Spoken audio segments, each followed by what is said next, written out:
I can do like an hour to Okay. check out. And a man in my position can't afford to be made to look ridiculous.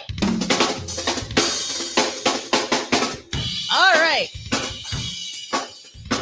We are week 16 of What Did Prince Do This Week?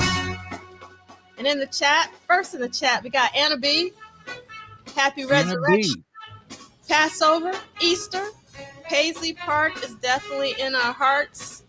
We got Andre Staley. What up, though? That's what I'm talking about, Andre. Andre saw Sinners last night. Yes, I saw it last night as well. Look, I'm so glad that y'all, because I was gonna do a PSA for Sinners because it's set in my hometown, home of the blues, Clarksdale, Mississippi, and I want all of y'all to go out and buy it. I bought a ticket for it because I ain't going to see it. Because as much as I love the blues, I don't fuck with vampires. I don't do horror. I don't do scary stuff. But I bought a ticket, even though I ain't gonna see it. So everybody go see it. Go ahead, Brother Dean. You gotta see it, man. I'm not gonna talk. I'm not gonna go into. I'm just gonna say, fabulous movie. All my music heads, you gotta see it for the lineage of our music. I'm not. That's all I can say about it. I don't want to give nothing away. I will say this: I walked out of there. Dude stopped me as I was coming out. I think he saw me from the podcast or something.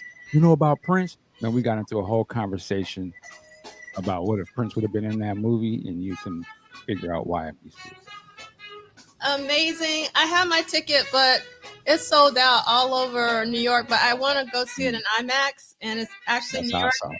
New York has like the largest IMAX screen supposedly in the States. So it was all sold out this weekend. So I have to wait until next weekend if I want to see it in IMAX the right way. So for me, I think that's the right way. And what's really cool is that Ryan Coogler, I put it in the accompanying playlist, has this amazing masterclass in film, breaking down film on the Kodak YouTube channel. And he goes in, and there's so many different versions of this film. First of all, it's shot on film. It's not digital. And you can go see it in 70 millimeter. You can go see it in 7 millimeter, which is Panavision, which is it's very, very rectangular.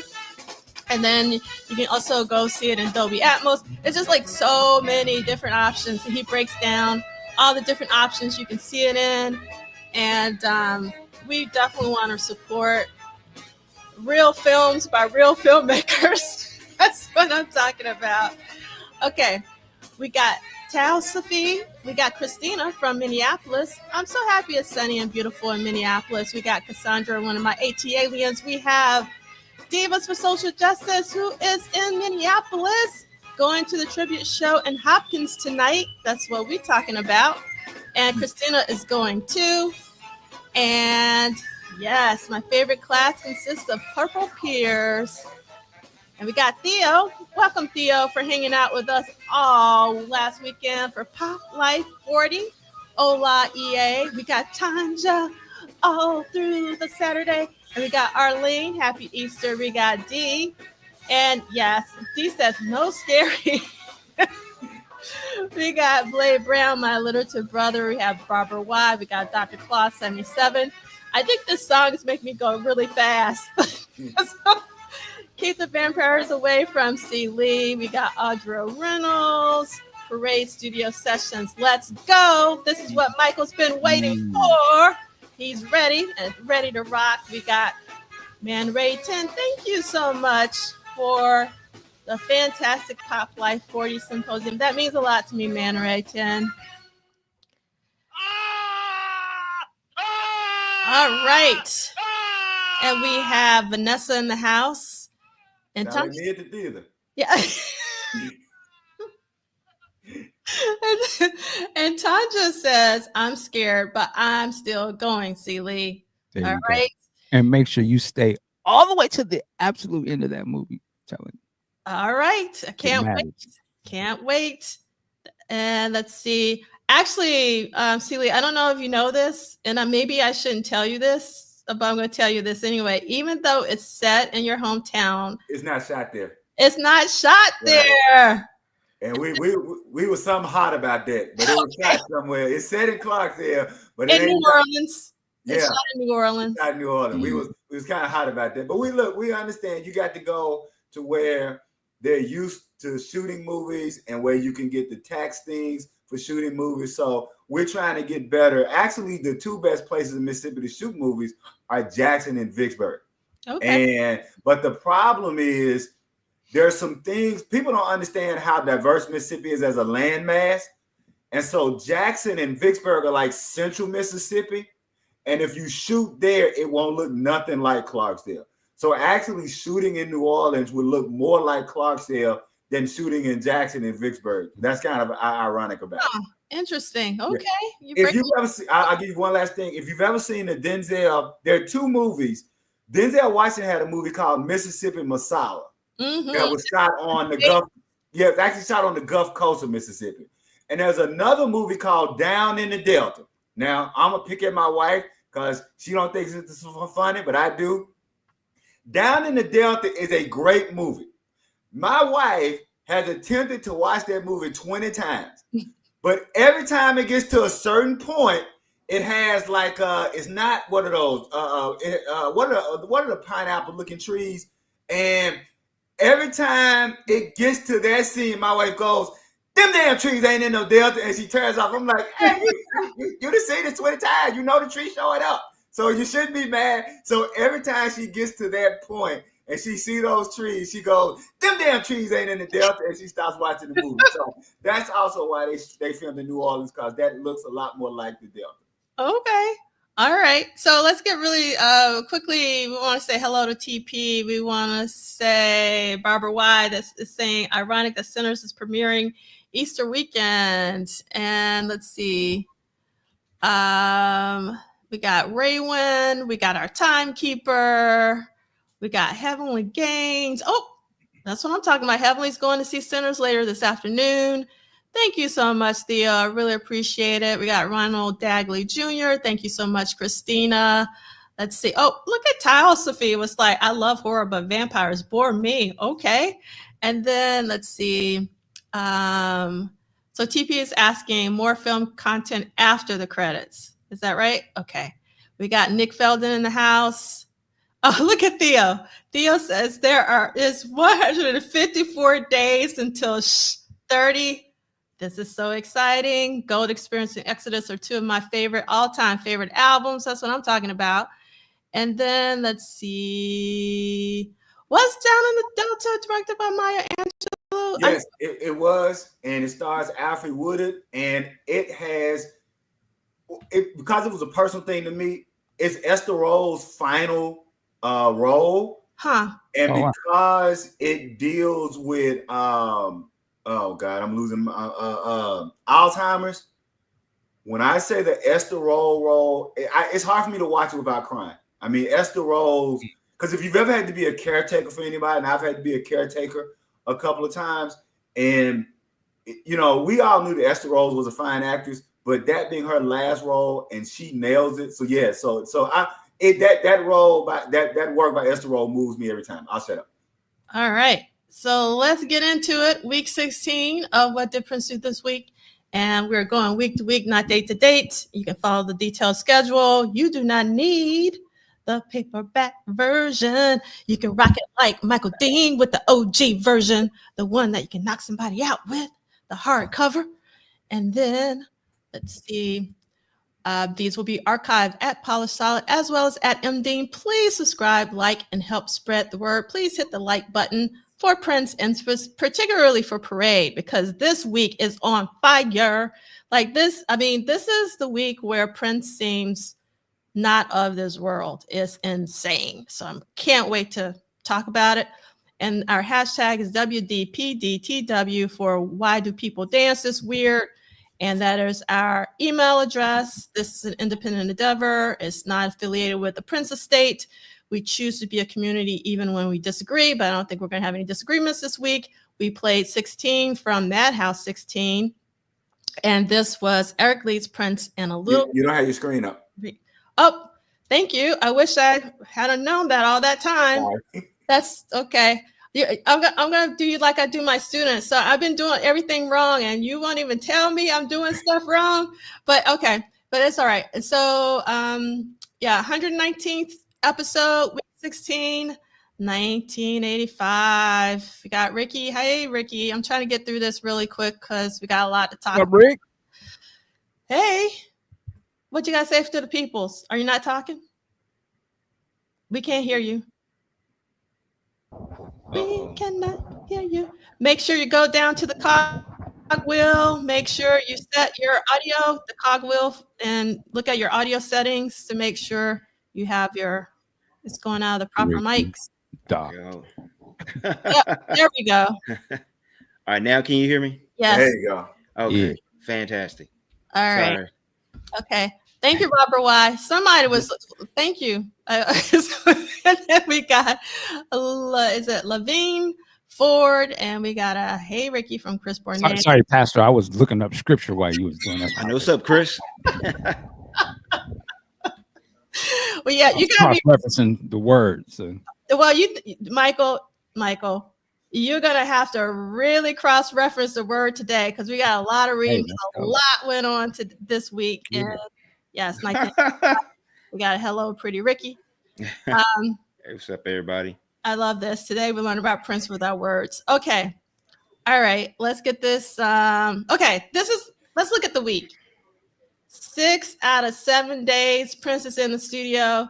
He did so much that I'm not even going to talk about it at this point. We're just going to have to go day by day because it is insane. So he is just 1 week out from the end of the Purple Rain tour. And he was like, I'm tired of this tour. I'm ready to get back in the studio. And he went back in the studio with a vengeance. And then, so basically so far in 1985, there were 61 live shows total. Not all of them were for the Purple Rain tour because some of them were benefit shows. These are them, and you can go to the the book club website to see them all. In 1984, there were 44 live shows. Not all of them were for the Purple Rain tour, but there were essentially 98 shows on the Purple Rain tour. That is a lot of shows just for US alone. And then you can see this was the first leg of the tour in 84 from Prince Vault, which we love. And then this was the second leg, and it ended in Miami, which we talked about last week. Can you go back to that picture real quick? Which one? It's about right there. So I live not too far from Tacoma. Tacoma, way up there. It's like another city next to Seattle, kind of. But when people always ask me, like, man, did such and such show come to Seattle, or how come y'all didn't see the such and such concert? You see how Prince and them, how they had to come way up to go to Tacoma and ain't nothing else. That's why when you live up here where I'm at, we don't get to see all of the concerts y'all get throughout the years. And, when is Keith Sweat and them coming? None of those package shows comes up here for this particular reason. It's just too out of the area. But it's funny to me that map really just illustrates that. Yeah. So quick question. Growing up in Seattle and Tacoma, how, I'm trying to see how to phrase the question. Did you guys get a lot of Canadian culture things since y'all were so close, or not really? For me personally, no. Okay. You know, my growing up, you would have thought we lived in New York, right? As much as we thought we was from the Bronx, or how we dressed and carried ourselves. So not for me, no. We were always influenced by, the East. I think as you got later, the Bay Area is a huge influence. Okay. Up here, people talk like they're from the town. As you would think we were from San Francisco or something. But yeah, a little bit of everything here. Okay, cool. So there are a couple of comments I want to highlight. I think this is really great. What didn't Prince do this week? From Kim, amazing. And then this, this cracks me up. God bless the people that obsessively documented all of this. Today, he changed the volume of the kick drums to housequake by 4 decibels. But we want to know that, LTK. We are Purple Nerds. Welcome. Yes, sexy. 71. Hello, D68A. And we got an Ola from Lisa Williams. All right. Who wants to start the reading this week? We're going to start off with Phil I'll go first. And Tick Tick Bang. Get it out the way. That's cool. Since since I embarrassed everybody by singing Tick Tick Bang aloud in the graffiti bridge. And my wife was like, I'm not with him. I am not with this person. All right, so we're Monday, April 15th, right? Yes. All right, fill you up mix. Okay, that's my fill you up introduction. That's one of the coldest introductions, man. Oh my goodness, it's about to go down when I hear that fill you up. All right, okay, let's go. All right, Tick Tick Bang. Tick Tick Bang made me want to get a waist chain. That's all I'm gonna say. That's how funk it was. I almost went and got me a waist chain. You and me both, brother. You and me both. You and me both. I want to get one too. A solid gold. Everything's coming out today. Then I realized I had too much waist for the chain. Let's move on. Too much waist for the chain. He was like, "How much is that one gonna be?" Yeah, we don't make one for you, player. We don't make one for you. That lady at the Asian place at the swap meet, she was pulling that thing out. Sunset Sound Studio 3, Unknown Town, book locked out. Producer Prince, artist Prince, engineers Petty Mac Leonard and Coke Johnson. That's one great name. This is Bobby Z quote. Prince was pulled in a million directions. He didn't stop recording, and he had so many different projects. He was consumed with being a superstar. Okay, hold it there. Okay. When I read this, I was like, I don't know if he was consumed with being a superstar. I think he was consumed with being an artist that was channeling all of the music that was coming from him. And I kind of take a little offense to that. Okay, skip the first paragraph and start with Johnson. Okay. Johnson remembers Prince's increased air of confidence as he arrived. Quote, when he came walking into the studio, there was definitely a swagger. He had a tan trench coat and his Ray-Bans on. He was looking above me as he was walking in, but he wouldn't make eye contact. He held his chin up, held his head high, and walked right past, kind of strutting. You know how his walk is. He just kind of strutted right past everybody and went into the studio session. End quote. He's on his George Jefferson. Yeah, I'm interjecting here because people used to make this quote about my father all the time.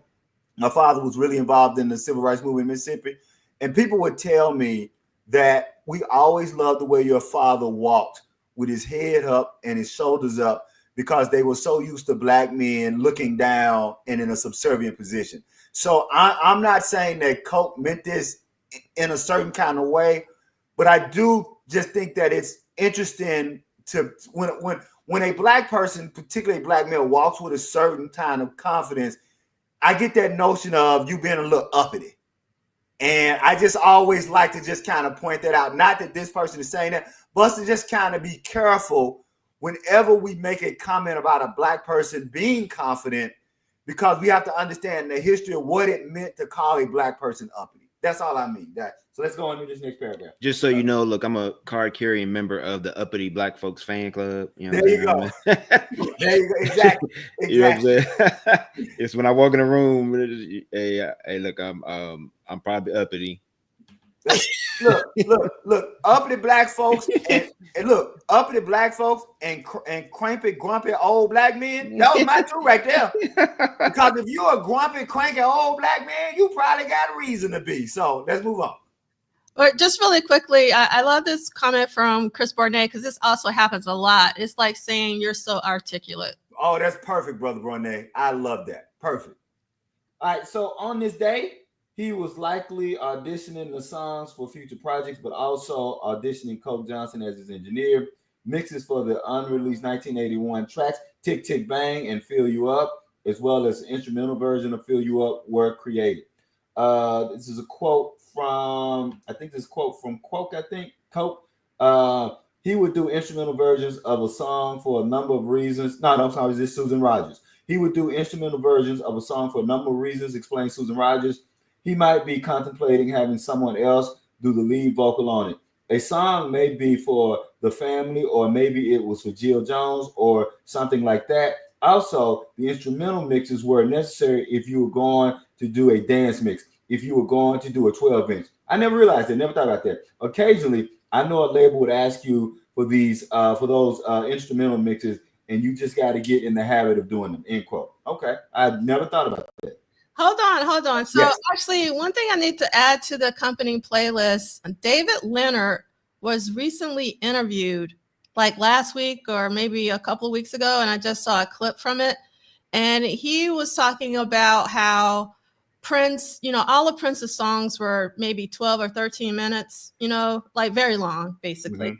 Mm-hmm. And he was saying, David Leonard was also saying, like, in order to get like the extended version or the dance mix or something like that, and then they would cut it down, like literally cut the tape. Oh, wow. Okay. To get it down for the album. Because we weren't digital back then. Look at, I guess it goes to show it's always better to have too much than not enough. That's right. So you got it. Yeah. So and that's for you creatives out there, no matter what you are, whether you are a visual artist or a literary artist. I'm glad you put that on the screen, because I like what Lee Christian was saying, that just universally it's important to be able to walk with confidence and not let anybody dampen your light. So I appreciate that, Brother Lee. Status. The early version of Fill You Up, 6 minutes 35 seconds, remained in the vault until it was issued posthumously in a blended form with Irresistible Bitch that was created by Prince in 2019 on the 1999 Super Deluxe Edition. Prince eventually re-recorded Fill You Up in 1986. Tick Tick Bang, 3 minutes and 8 seconds, would also be re-recorded and released on Graffiti Bread soundtrack in 1990. And I'm sure Brother Tudahl mentions this later, but of course, Fill You Up was a B-side for some of the Batman stuff. Mm-hmm. So I know you're talking about the long version was released, but again, that kick gun, kick. All right, let's move on. Okay, who's up next for the reading? We're going to continue our reading, and I'll walk you through, because I'm not going to make you read this whole thing because it's too long. So I can read. Okay, Tuesday, April. I'm sorry, Michael. You just reminded me of my great-grandfather. He used to say, baby, I can walk. You said, I can read. I can read, baby. We got TED Talks Bass joining us. With his bass in tow. What up, y'all? Hey, listen. Pretty Ricky told me, he said, man, if you ain't busy, you need to come and check us out. I'm just going to be listening because I'm on my way to the club, as you can see, the setup, walking through the trees in New Orleans, about to go do the thing, but I'm so happy to see y'all. I'm going to be listening. All right. Good to see you, brother. Man? Have a good gig tonight. Peace. Thanks for tapping in. All right. Okay. Michael Dean. All right. Tuesday, April 16th, 1985. Lemon Cake. Jam that features elements from New Position, tracking overdubs, untitled instrumental tracking mix. Life could be so nice. Getting the chills thinking about it. Tracking mix. The family album mix with Claire Fisher Orchestra. Ooh. Sunset Sound. Studio 3. Unknown Time booked. Lockout. Producer Prince. Artist Prince. Engineers Peggy Mack, Leonard, Coke Johnson, and Susan Rogers. Man, he got everybody in the building.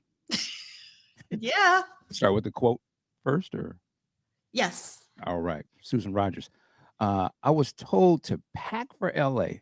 I said, how long do you think I will be gone? They said, 3 weeks. I packed for 3 weeks, and I was out there for 6 months. Lord. He was very excited to start the Parade album. He had his techs. He had everybody he needed. He had Peggy. He had me. We were all ready to go. The period of rest was over, and the 2-year period of renewal that Prince had told everyone to expect was gone. As soon as he grew bored, he changed his mind, and everyone was expected to turn on a dime. In hindsight, Bobby Z reflected, it was fatigue talking. Once again, Prince came home to Sunset Sound in his favorite room, Studio 3, to work on some of the songs he had been piecing together during the tour. Let's skip that and go to the next one. In the studio, an engineer spends more time alone with an artist than almost anyone, especially with a performer like Prince, who has the ability to record everything on his own. Someone like Peggy Leonard, who had a history of months of nonstop grueling 18-hour days, had noticed subtle changes in Prince after the tour. I could tell his passion was waning. man, I felt like maybe he had caught up to the rest of us and gotten tired. People change, they mature. I thought he was maturing, and I just thought maybe he was growing up a little bit and settling down with the rest of us a little. He was changing, he was growing. Okay, let's stop here because I want to talk about this. So I need to figure out where this Bobby C quote comes from in terms of it was fatigue, and then now Peggy is talking about him losing his passion, and we just looked at the week. And once we go through this week, you'll see that he recorded 11 songs this week. Is that fatigue? Is that being tired? I feel like Seeley, you want to Maybe for Prince, it probably was fatigue doing 11 songs. He probably used to doing more. You know what? I think, and I may be wrong, and I'm not, again, this is not shade at anybody. I think that although Prince was ready to move on from Purple Rain, I think that 95% of the people around him were not. I think that 95% around him, I mean, if you're in something that's great, let's be clear. If I'm in something that's great, I don't want great to stop. And so I think a lot of them, I'm not, and I'm trying to use the right words because one, I don't want to put words, but again, if I'm at the party and Prof Duff, D'Angelo and thrown this bomb party and we having a good time, then all of a sudden she y'all ain't got to go home. I'm like, well, hell, I ain't got nowhere to go. I had planned to be here till 3 in the damn morning. Now you kicking me out and I got to go. So I think that what they are projecting is that Prince was over Purple Rain in the way that they were not, and that he didn't have a passion for the thing. And I can tell you this, okay. There's no greater disappointment, and maybe I'm the only somebody in the world this happened to. There's no greater disappointment when you still into the relationship and the other person ain't. Can I hop in real quick before I had to go? I'm 100% in agreement with you. If you put yourself into the mind of 20 somethings and you're at the height of any, I just had it happen to me just recently where there was a thing that I was into and it ended and I'm like, damn, this is really hard. You know what I'm saying? But like Prince has got this vision of everything beyond that. I would have had a hard time getting off that Purple Rain high too. Yep. You know what I mean? Yeah. So actually, Seeley, I'm really glad that you said what you just said because I thought they meant, because the way that the paragraph is constructed, it starts off within the studio. I felt like Peggy was talking about Prince his passion was waning in the studio, but in fact, his passion was probably waning for the tour because we already know that. So it was just a matter of, how this paragraph is constructed. So I'm glad that you said that because I was like, this doesn't make any sense whatsoever for him to be tired in the studio when he is in the studio all week this week. So that was one thing. Okay. Now, Michael, read the next paragraph, but I want us to have a discussion about this. Is this the one the session started? That was the most meaningful error. Okay. Yeah. That was the most meaningful era, his most significant songwriting. He had a different command of himself. He was turning into more of a man, agreed Wendy. Very interesting. All right. Yeah. Flags on the play. Flags on the play. Flags on the play. And then before you go into that real quick, just something that Tanja said. He said he was tired of them. And like, I wouldn't put it past, he said the day before Prince walked in on his, what I'm saying? And we know how Prince, he'd be proud too, but he also be like, I ain't messing with y'all. You know what I'm saying? Like he's on that sometime. I wouldn't be surprised if he was probably somewhat a little like, y'all not really keeping up with what I'm trying to do. I'm sick of, not that I'm sick of this, and not that he's sick of them, but he's probably, I could imagine he might be like, I'm not really feeling y'all, like the engineers, and for whatever reasons, I don't know. I wouldn't be surprised if he was just on one that day and just like, man, just turn the knobs, man. Like, don't try to tell me or don't speak to me. Like you said, don't even look. I'm not going to even look at you. That's a lot for him to be kind of ignoring people like that. But I just wanted to throw that in there. Go ahead. Hey, man, I mean, so like he probably needed a vacation from them. You know what I'm saying? I mean, being around them like all the time. Like they said in the other paragraph, the engineers spent a whole lot of time with him, especially inside the studio. And if he was kind of growing tired of the whole Purple Rain tour and everything in it, you know what I'm saying? Maybe he just needed a small getaway, like the Rio thing, because he went and then he got bored and came back. So, clearly his he kind of was feeling like, hey, look, I want to do something different. And like Celie said, like maybe said like when he wanted to change and they didn't want to change, that's gonna cause problems. Or like, you kind of get, like Mike said, that air like they ain't with me on this. You know what I'm saying? Like, man, because like these jokers, I may have forgot. Like, what was his relationship with them, the engineers, during this time? I mean, they always talk about them sitting there watching him, but does he ever really interact with them, or they just kind of like to help?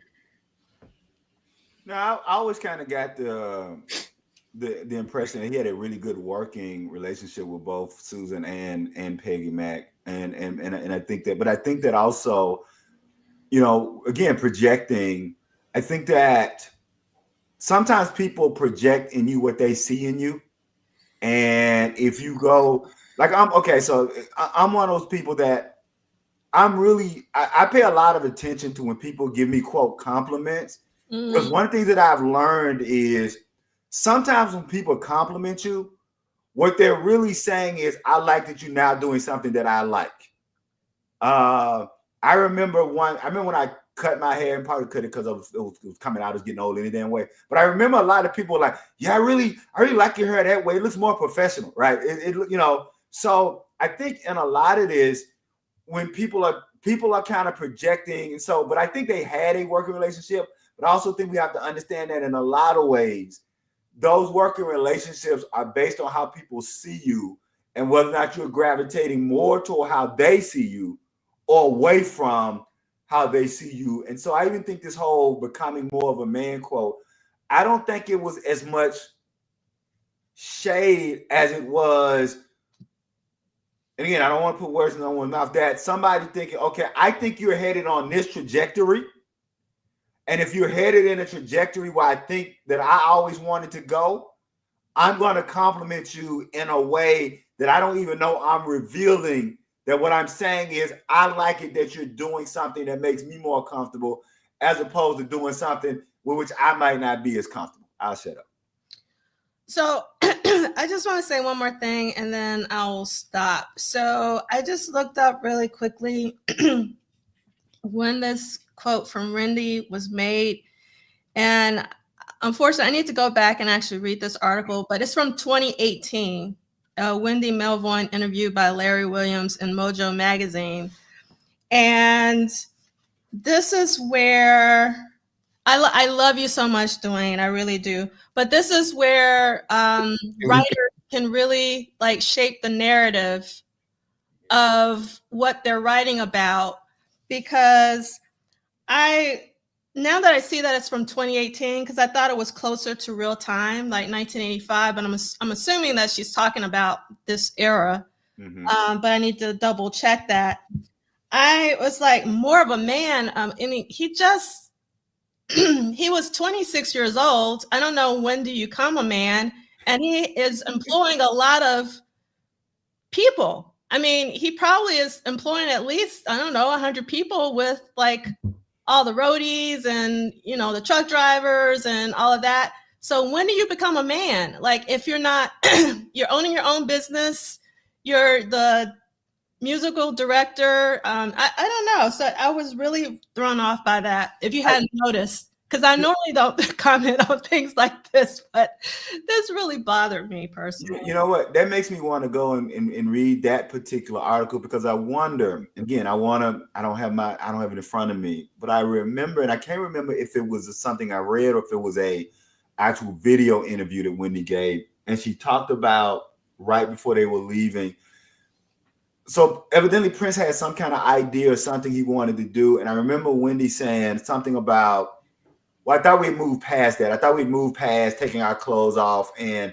you see what I'm saying? So that becoming more of a man, to me, is speaking more to Wendy in her mind thinking where the art should be going, which for me is why they weren't suited for Sign of the Times, why they weren't suited for Love Sexy, and why it bothers me that people try to make Sign of the Times the carcass of the revolution, and it is not.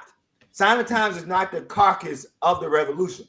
Sign of the Times is probably one of the great beginnings and reinventions of any artist on the planet. And even though they had, let's be clear, I'm not taking that Wendy and Lisa didn't have implement. And you got it, it's going to be a beautiful night. And I remember I used to have this number down pat. But if you take Sign of the Times as it is, I think there are only 2 or 3 songs on that album. 3. There we go. So it's only 3 songs on that album that they had any input.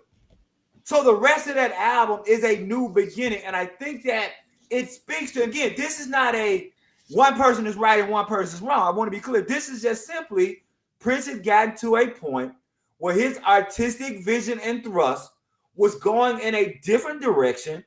And God bless Wendy and Lisa because they went on to have monumental artistic careers. Oh, it was just going in a different thrust. So I think that when she talked about becoming more of a man, it meant for her coming into a type of artistic maturity that she was looking to have, which is, again, that's not a bad thing for her. But I'm glad you're questioning it, because I do think that we have to make clear that this is as much a discussion about an artistic vision and direction as it is about how we deal with maturity and manhood. I'll shut up. But why didn't she say a better musician? Why didn't she say a better songwriter or a composer? Because I think for her, and I think a lot of us do this, I think for her, and I'll even say I probably fall into this, that we think that your art reflects your maturity. And let's be clear. And let's be clear, because I know that we can disagree. So let's deal with Wendy and Lisa's first record, right? Which is brilliant. Right, exactly. And that's albums of all time. Exactly. And I want to go there because you really love their first album, right? Love it. And I really love Fruit at the Bottom. I think that for Wendy, that first album is where she thought Prince should have been going. That first album is where, and what was Prince's reaction to that first album, right? Prince was kind of like, yeah, I saw that, and like people gonna go to sleep watching that video. And so I think that for Wendy, that where she wanted to go, she considered that a mature artistic development. And that she would not have seen Sign of the Times and Love Sexy necessarily as a mark of maturity in the way she would have seen her first album as a mark of maturity. Like, for instance, I don't know if Wendy would have seen the Love Sexy tour, right? And how Prince does part 1 and part 2. I don't know if Wendy would have seen that as artistic maturity in the way a lot of us see it as artistic maturity, because we see it as Prince doing spiritual development. I'll shut up. All right, Michael. Go ahead. Let's see. On this session, I'm sorry. I just couldn't let that pass today. I'm sorry. Go ahead. All right. Yeah. Okay. So he was turning more into a man. All right, Wendy. We see you. The session started off with Wendy. Excuse me. The session started off with Prince warming back up with Wendy on guitar, Lisa on the Yamaha DX7, and Sheila E. on drums. Prince played guitar and sang, but the jam was reportedly more of an exercise in fun instead of a true song, including Prince talking to others in the room. I do remember that. I think he might have yelled my name out in Lemon Cake, laughs Johnson. The music was rumored to contain elements of New Position, a track he'd record during the next week. The title that he gave to the jam was likely based on a variety of different elements. Prince had a serious sweet tooth and enjoyed lemon cake, specifically if it was made by his lighting director, Roy Bennett. All the lemon cake thing was based on your connection in love and respect for each other, reflects Bennett. It was like everything we shared together. The more I think about my life with Prince and what he had with others, I realize he and I had a very distinct relationship. Beyond the band and girlfriends, we were a team. Skip the paragraph. The busy session continued with Prince working on another brief instrumental and then shifting his focus when the elements from Claire Fisher's orchestration of the Family album were delivered to the studio. Boy, I wish I could have seen that. Right. When the updated mixes were eventually played for members of the family, it was obvious that this took their music in a new direction, recalls singer Paul Peterson. Read this one. No, skip that. With the session likely continuing into the next morning, Prince aggressively pushed for more from everyone around him, according to Susan Rogers. We worked incredibly long hours on Parade, and we had a great time. I remember one marathon session when we went 24 hours, and early the next morning, at about 9 o'clock in the morning, we were ready to go home. And then he said, fresh tape. So we put up a fresh tape. The song was Life Can Be So Nice, which included input from Sheila, Lisa, and Wendy. Life Can Be So Nice was a thing we did together at Sunset Sound, recalls Wendy. I remembered the drum that was Lisa and him with these weird little ideas. And then and then we needed to get some flavor with the acoustic. And I was like, why don't we try a Brazilian rhythm there with an acoustic guitar? And so that laid sort of like a weird foundation and then started. I put a bass line on it. I don't know if he kept it. He might have redone it, but I remember playing the bass and drums. And guitars. My bad. Status. Sheila E. released a song called Lemon Cake in April of 2020, but it has nothing to do with the Lemon Cake Jam, which remains on the shelf. Life Can Be So Nice, 3 minutes and 12 seconds, would be embellished in future sessions. A slightly edited version, 3 minutes, 14 seconds, would be included on Prince's 1986 album Parade. Claire Fisher would add an arrangement to Life Could Be So Nice on July 3rd, 1985. Fisher continued his arrangement beyond the track that had been provided, giving Prince the option to extend the duration of the track or continue to use the abrupt ending. The family's self-titled album was released on August 12, 1985 in the United Kingdom, and a week later in the United States. Lord. All right, so a lot happened just on this one day. Is that Ricky? Did you want to say something? Just that I'm probably going to go get some lemon cake after we finish today's session. I am inspired. All right. So I just want to thank Susanna, Paul, Jelly Bean, and Eric for joining us for the Pop Life 40 Symposium. If you haven't seen that keynote that they gave last Friday, it is at the top of my YouTube channel, youtube.com/@polishsolid, if you want to check it out.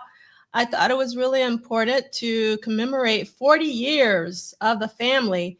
And I almost had all 5. Jerome wanted to come. I was like, yes, but then he had a work conflict. So we got 4 out of the 5. I think it's really amazing. Also that the estate is inviting them to this year's celebration in Minneapolis in June. I think that is really, really fantastic. I'm so happy that the estate is recognizing the family as well as celebrating around the world in the day. So we're really grateful for that. Any thoughts about Life Can Be So Nice or anything else that Michael just read about? Well, I just got one quick. I'm just gonna do a country check right now. We're gonna check to see who country, and we're gonna know if you country or not. And that's really, really, really short test. Do you know the difference between lemon cake and pound cake? And if you don't know the difference between lemon cake and pound cake, Ted then wants to you say live in something. country and you have lived a terrible northern existence. So Ted bad, wants to your say pitiful life. But that's all. I'm gonna turn it over to Brother D. So, but that's for all in chat. If you don't know the difference between lemon cake and pound cake, that just means your life is terrible. Let's move on. Lemon cake and pound cake. Oh boy. God. All right. Oh man. Okay. We're not going to talk about life. Does he do that song live, like on the parade tour? I know he does that song live, doesn't he? Yeah, it's on the birthday show. It's on the 86th birthday show. Okay.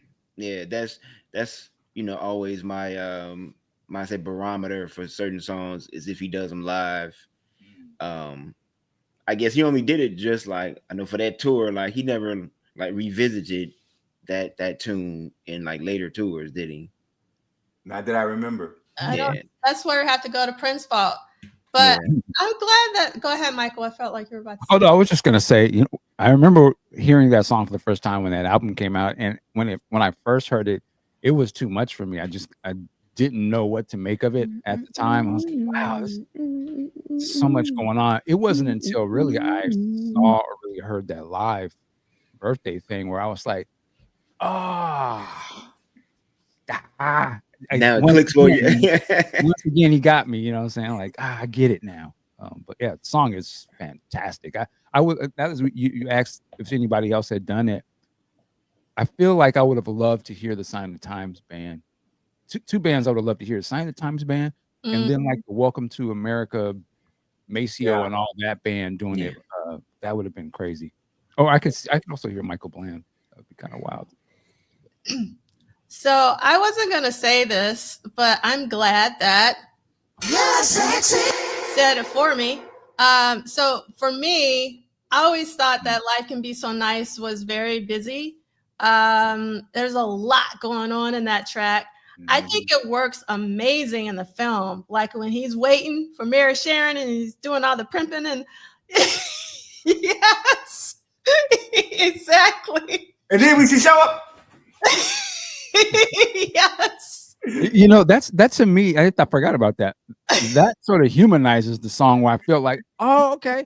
I can see it now. It makes sense because when he's doing all his thing, I felt like, oh, yeah, that's some player shit, like what he's talking about. But you're right. It's so chaotic. The sounds. Yeah.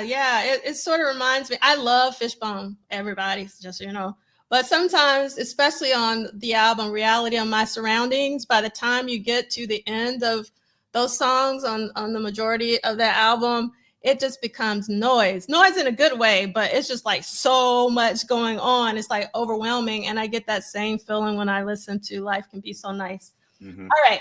Who's going to read our next date, which is, actually, before we do that, I think I have something. I do have only a couple of interesting slides. So here are the lyrics from Misunderstood, which we know did not end up on the Family's album. And Susanna talked a little bit about this in the keynote. And then here are the lyrics to River Runs Dry. So if you want to look at these later, you can. And we're going to get on to April 17th. And who wants to read? I guess it's just me. Everybody else is gone already. Yes. And let me just say real quick. I think when I first read this book and I got to this page, my heart and my mind just like, I was like, God, are you kidding me? Like, this is this dude. Like, this is one of those turning points. I just wanted to throw that in. This to me is where, okay, now the setup. Now we're about to get into another sort of era of Prince in my mind. All right. Before we get becoming a man, Wendy. He's becoming a man. All right. Okay, a couple things. Hi, Arthur. Of course, Arthur has to come in saying that the Life Can Be So Nice lead synth flute line is Human League's Fascination. And thinking fascinated, fascination, hearts outside. All right, that's it. Okay, and then D68A is saying, I remember at the concerts, Bobby's drumming was wild. You're moving something, Ricky, is causing a lot of noise. And then Lady Cab Driver says, love Wendy's prominent vocals on Life Can Be So Nice. And oh yeah, I mean, I don't know if you know Tao Safi. Everybody on this screen thinks that Under the Cherry Moon is a masterpiece. So we are not like, that's my favorite film. So you're in the right place. We're definitely not talking. We're not giving any Under the Cherry Moon hate in this world. Hey, yo, Isaac. Jump down with me, cut, and put a pillow up. She like it like that. Okay, that's not what I would have. Yeah. Where your mind first goes.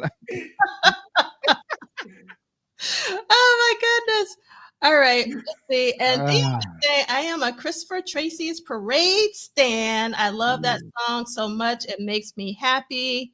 All right. Okay. Only confused men wear loafers. Yes. You aren't confused, are you? Yeah. Yeah.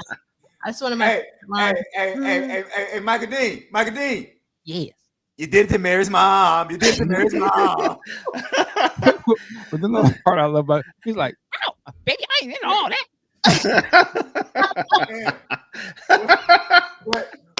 What I always wondered was, because I heard it the first time in real time, I always wondered how many people, when they was coming down the ladder and the ladder's falling, and Chris said, "Get the ladder, fuck it."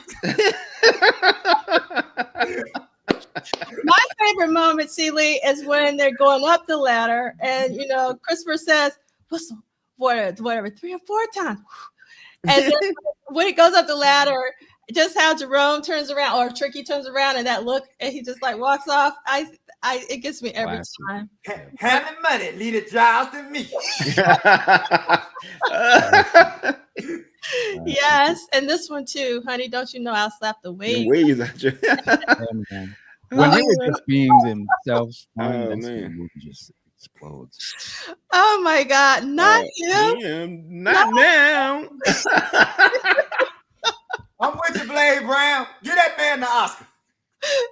Damn, I told you we shouldn't have came here, Christopher. Damn it, Chris. Yeah, my man should have got like a Source Award or something. A Right On Award. Hey, when they revisit that, boy, BET needs to get him a special award for some dramatic acting, boy, in that thing. Meet you at the club in 2 hours. That's right. I got waylaid. No, you got this all day. Oh boy. But look, I can't leave on my pilot other than record store. My I can't say my favorite, but maybe if you took off your chastity belt, you could breathe a little more better. They go into it and say, "When my ship come in, I ain't gonna never treat folks like this. You can afford this ship? How much you make a leave? G Frank, what the hell? You can't buy no cologne with that?" That was just ranking right there. That was just like from the streets. That was I love that. Billy Eckstein. He ain't no Billy Eckstein. Them brothers, man. Such great. Oh man. Had jokers looking up, man, who Billy Eckstein was probably. Yes, that movie is great. End the story. Oh man, it's a masterpiece in my opinion. It is brilliant, and it keeps giving. Like 40 years later, it is just still amazing. All right, Ricky, let's talk. You know what? I was just about to mention that uncut scene where he's talking like to the statue. Oh yeah. We'll give you this ring, but you ain't got no arms. Now, Mary, your mother. Since we there, the one that got me, let the dogs loose. They look awful hungry. I'm like, damn, let the dogs loose. What was they doing? Yeah, what was going on over there? This is filling this itch right here. He was the kingpin or some shit. All right, okay. Wednesday, April 17th, 1985, spring season. I was in 8th grade.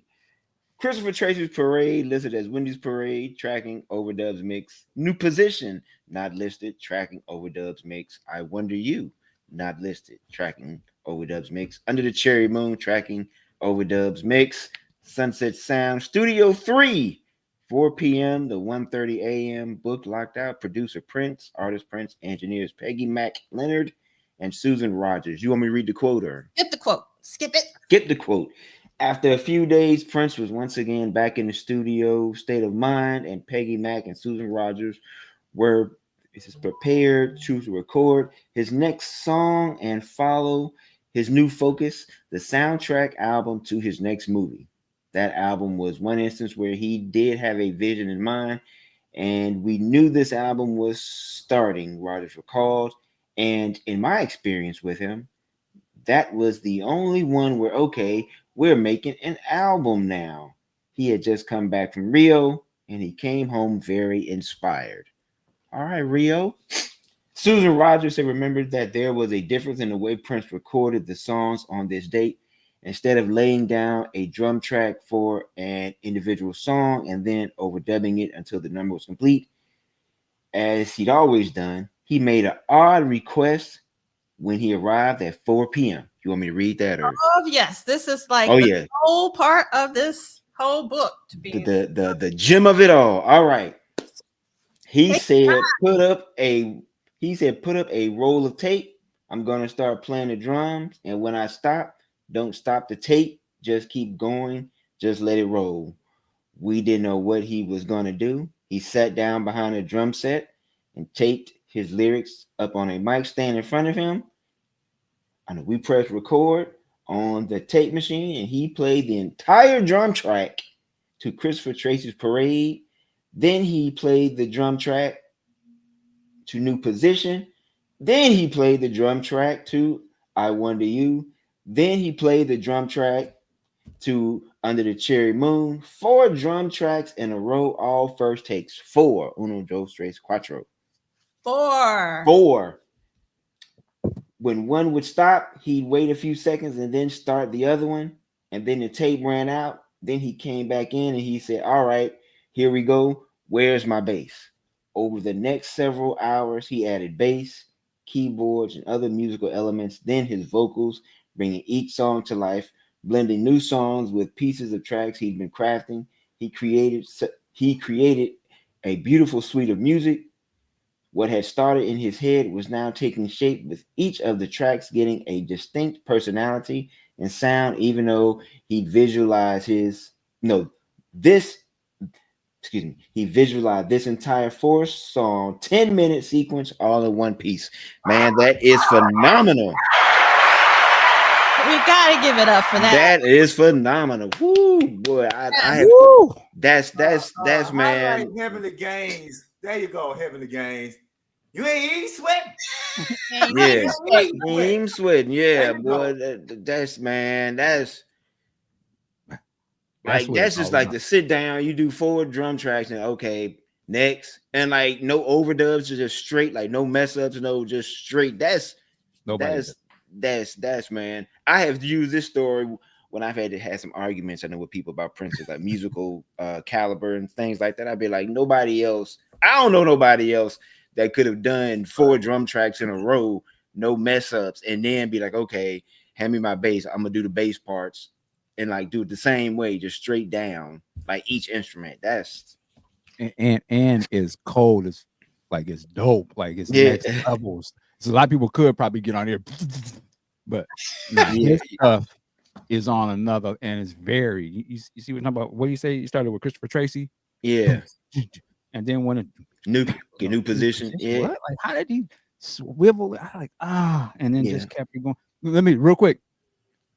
This is something that I would love if your estate could, whenever they get to this part, man, y'all should like pull these tracks out and give us the flow of this, how it worked. Put a pass on it where it's just the drum so we can hear and do a pass on it. Let us hear him when he added the bass, what that sounded like with the, instead of doing the multiple 7-inch remix, put this on the thing to show the progression. This is probably one of his most master works, this little suite right here. So that's all I gotta add. You know, and the cool thing about this is these aren't demos. Like this in like a demo, like for something else. Like this was the actual real thing. Like this was it. Okay, I'm sorry, Celie. Go ahead, brother. No, you're right. And this may be me because I'm Mr. Anti-AI. But Brother Dean just gave me. I want exactly what you said, Brother Dean. I want them to do that, and then after they do that, since there was no video in there, I want them to animate this. Oh, that would be dope. Yeah. I want to see this anime. So I want the audio by itself with everything you just said, and then I want it animated to the best of whatever, look at what he looked like, just because I'm like you. It's almost a crime that there was no video that captured this. And I think that, as I think what Brother Ricky was saying and others, I think that if you could show this, because I think the only thing that comes close to this is the Chuck D interview in the Diamonds and Pearls, when Chuck D talks about nobody was in the studio but him and Prince, and Chuck talked about that was like one of the most amazing things he had ever seen, just seeing Prince by himself in the studio. I think this, like the next time anybody has anything to say about Prince, put this audio on, and if you can just say, look, just stop talking. That's it. Yeah. Now, so Ricky, you might know this. I mean, am I wrong or right in thinking, didn't he do the same thing for the first 4 or 5 tracks off of Madhouse 8? Yep. Oh, wow. He did the drum tracks first, no breaks. I mean, he played the breaks and everything, like I guess like where he knew the stuff was gonna be changing, things like that. So yeah, yep. Amazing. I love him so. Yeah, that's like I'm gonna listen to him in his album after we get done and just like marvel at that, like straight in a row. Like that's crazy. I love this comment from LTK, who's been losing their mind off Madhouse 11 all week. That's what I'm talking about. Free Madhouse. That's right. It's like when you read this part, or when you find out this information and then you go back and listen to the album, it's like you'll be like, wait, I'm listening to somebody playing this all the way through. Like, it's just because I never knew this until this book came out. And so to think that when you first heard this record, that was just him going in the studio and laying down all these parts nonstop. I would have blew my mind if it had been marketed that way. If I would have known, I'd have been like, what? Like, yeah, I mean, now, like when you do like recordings for, just now you can play one part, because it's all digital, and you can just hit copy and paste, copy, like duplicate it, and then it duplicated however many times that you want. This was pre that, so he played it like all the way through, like didn't lose time, kept everything, and then even when he was done, like, okay, next, not like a break, like, okay, 5-minute break, let me go do this. It was like, okay, next, and kept going. So I will say this about this. When people are upset that Prince released, the first time he released Sign of the Times, the CD, and it was one track and you couldn't skip. Oh no, Love and Sexy. There were people who were mad about that. Parade was the album. And I want to be clear, it's not my favorite album, but Parade was the album that I stopped being a singles person. And what I mean is, even today, at 55 years old, all these years later, I never have the urge to hear a Prince song. I don't listen to Prince songs. Now, I love tuning in when Brother Dean goes live. He does the mixes and all. I like that. But you'll never hear me say, I want to hear Kiss. I want to hear Playing the Sunshine. What I want to hear is a Prince album. And I would say Parade was probably the album. I would say either 1999 and Parade. I think those two, because I think that 1999 flows in a way that they all kind of seem seamless. And Parade for me, I didn't know this. So all, like you said, I'm like, y'all, I didn't learn this till years later. This how he made those songs. But Parade was so seamless that from this moment only, I was no longer interested in just hearing a Prince song. And so even now, I listen to Prince two ways. I listen chronologically. I begin with the outtakes before For You. I begin with For You, and I listen to all the albums, no matter how many days or months it takes. But I listen to all of the albums, and I listen to all the albums in 12 and all that, and then I listen to all of the live shows. So, but it was this album, it was this moment that made me realize that Prince is a novelist. Prince is not writing individual poems and individual short stories. Prince is a novelist, and both sonically and lyrically, I have to enjoy the entire novel. And then I will say this one thing, which I've always kind of been afraid to say this aloud because I know he has funkier songs, So I want to be clear. I'm not saying that this is Prince's funkiest song. But every time I hear New Position, I get turned into a Muppet character. Because it's so, if you ever seen the Muppets dance, every time I hear New Position, I turn into a damn Muppet character because it's just that damn funky. I'll shut up. Hey man, so that bass line is sick. I remember learning it, and I was just like, "Ooh, he is getting busy." Especially like near the end, like like the first part of the first two verses. But when he gets like near the end, boy, he gets and he cuts loose on some stuff like that. But I have a question. I know for you, C. Lee, have you ever been as a writer writing poetry? Have you ever been in a flow state like that where you just like wrote like one thing, then you went to the next, and you just went to the next, and I didn't stop. Has that ever kind of came over you like that? I will say that writing, so I write both poetry and short stories. Mm-hmm. And I will say that it's been amazing the couple of times that I've started out thinking I was writing one story, and then 50 pages later, I was writing another story. And one of the things— you said 50 pages later. Yeah, and one of the things I will say to every creative is that you have to not be afraid to let the work do what it wants to do, regardless of what you thought it was going to do.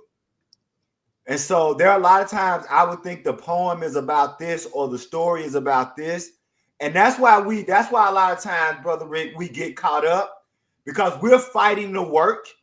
And so I would say that flow happens when you stop fighting the work and just let the song or the poem or the short story be what it wants to be, rather than what you thought it was going to be at the beginning. I'll shut up. All right. So let's continue with the reading, Ricky. All right. Susan, or do you want me to skip that? No, go ahead. Susan and I. Susan and I both were just amazed at that, explains Peggy. For the tempo of one song to melt into the next one, with the space in between, it was perfect. I remember Susan and I sitting in the car. Let's stop here. Oh, okay. Peggy said the tempo of one song melts into another. Okay, I just want to take a moment. Which is, let that marinate on everybody. Yeah, because that's the whole thing. It's not like these are four songs that are exactly the same. Exactly. Like it's not like that's the thing about it, is that he had all four of these things in his head that were different songs, but that were playing seamlessly. That's a level of innovation and genius that I'm just, my mind is just blown. Yeah.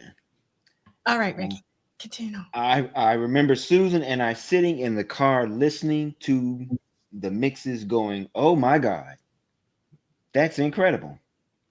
We thought this was going to be some kind of magical album, and it was. Eventually, we did have to cut the tape, and we did have to treat them as individual songs to Reflected Rogers. It was really exciting, but it was the only time he ever did that. Want me to keep going? Well, but we would, we just said it's actually not the only time, because he did it with Madhouse. Yeah. Yes. He would definitely do it later. All right. Prince was dabbling in some of the sounds of those who came before him. All right. Under the Cherry Moon appears to be slightly influenced by Sly and the Family Stone, just like a baby. Interesting. Okay, from 1971, wonderful year. But still paving new. Hold on 1 second. I'm sorry. Have any of you watched that 1971 documentary, that multi-episode music documentary? It literally just called 1971. I'm ashamed to say that I haven't, and that's my birth year. I probably need to watch that. You need to watch it. It's pretty incredible. I know I do brag that, like What's Going On came out that year, and yes, they actually start off with Marvin. Yeah, and then like Just My Imagination was like a #1 song that year. Mm-hmm. I do know that. All right, but still paving new experimental ground with what he could squeeze out of the Fairlight CMI keyboard for this.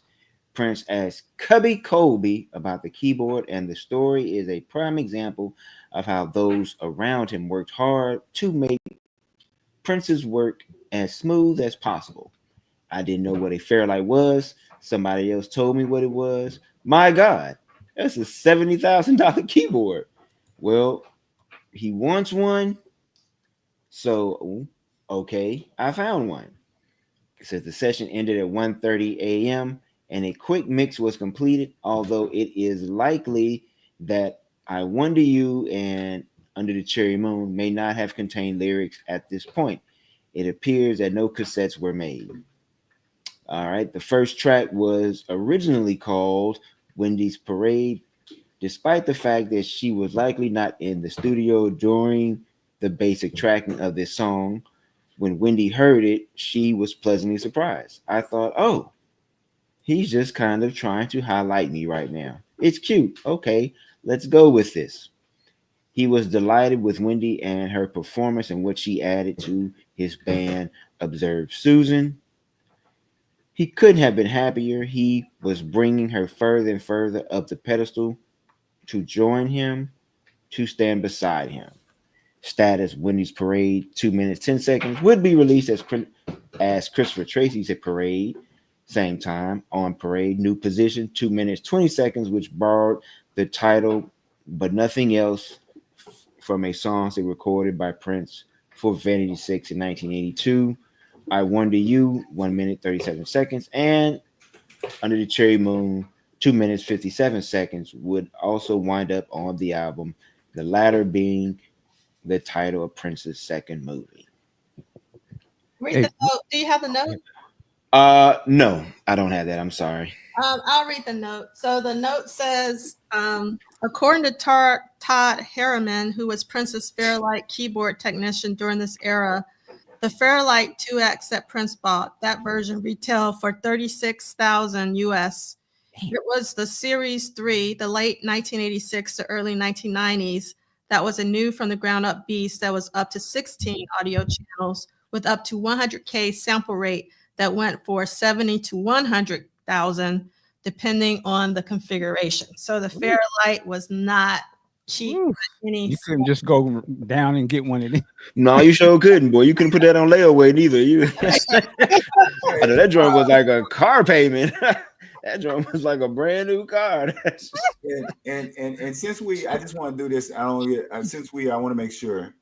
Since we talking about keyboards, I want to say what's up to fellow Mississippian and keyboard master and local Mississippi musician Benjamin Bradley, who I thought I saw in the chat. He always sends me cool stuff about Prince's keyboards. So Benjamin Bradley, if you still in the chat, brother B, thank you for hanging out with us this morning. I know he's loving that information about Prince's keyboard. That's it. I'll shut up.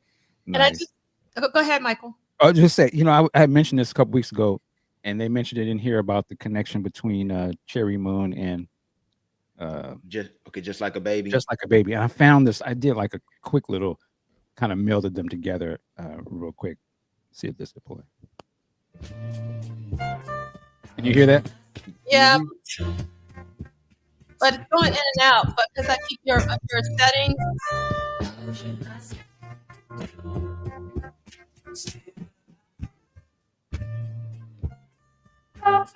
Just kind of.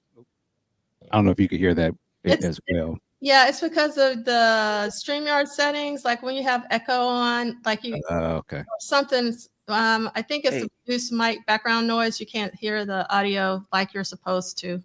It's Just Like a Baby on Riot, or is that on Fresh? On Riot. It's on Riot. Yeah, that's just another testament to, like Jesse said, that he and Prince love that album. Oh, so, yeah. You know, that I never made that connection, man, between the two songs. So that's kind of cool. Let me see. Let me try to turn that off. Yeah, try it off. All right, one more shot. We're gonna try that one more time. I think you can do it. You can do it, Mike. You can do it. Any better? I can't hear anything. Did you reduce mic? You have to do the reduce mic.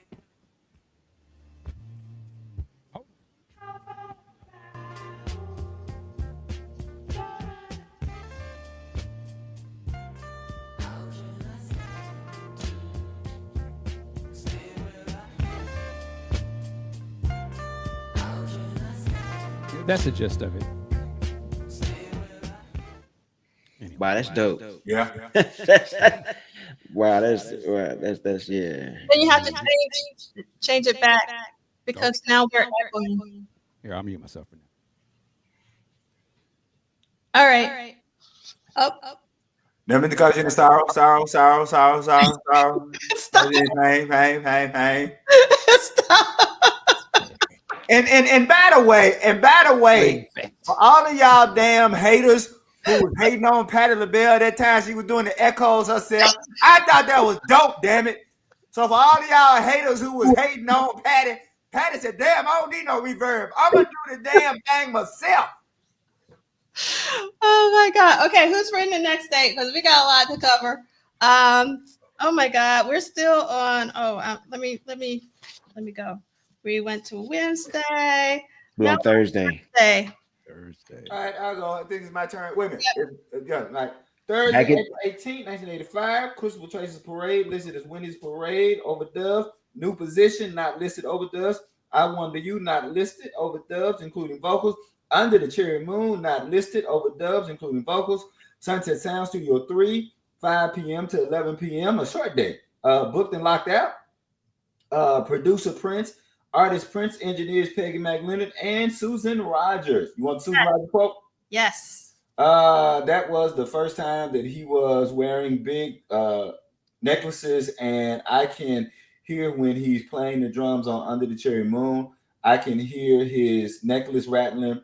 He was experimenting with a new haircut at the time too. I wish we had a picture. His hair was very straight cut, like kind of a page boy, and he had a Chinese looking suit. He was changing his look once again. That's Susan Rogers. When Prince was creating a new album, he'd often change his look, but that was generally accompanied by a change in his sound. For the new project, he was also changing his own rules about his vocals. During this session, he brought in Wendy and Lisa as he often did, but for the first time, he blended his own vocals completely with Wendy's. He was obviously enamored with her sound and eventually eliminated his own voice for the final release version of I Wonder You, so it features Wendy's lead vocals exclusively. Let's stop there and then skip all the way down to during this session. Skip 2 paragraphs. Hold on. Wait a minute. Skip 2 paragraphs. Yeah. Okay, there we go. During the session, Wendy and Lisa helped Prince with the overdubs. So these tracks adding adding background vocals, Yamaha DX7 and Fairlight keyboards. My cousin and them all had Yamaha DX7s.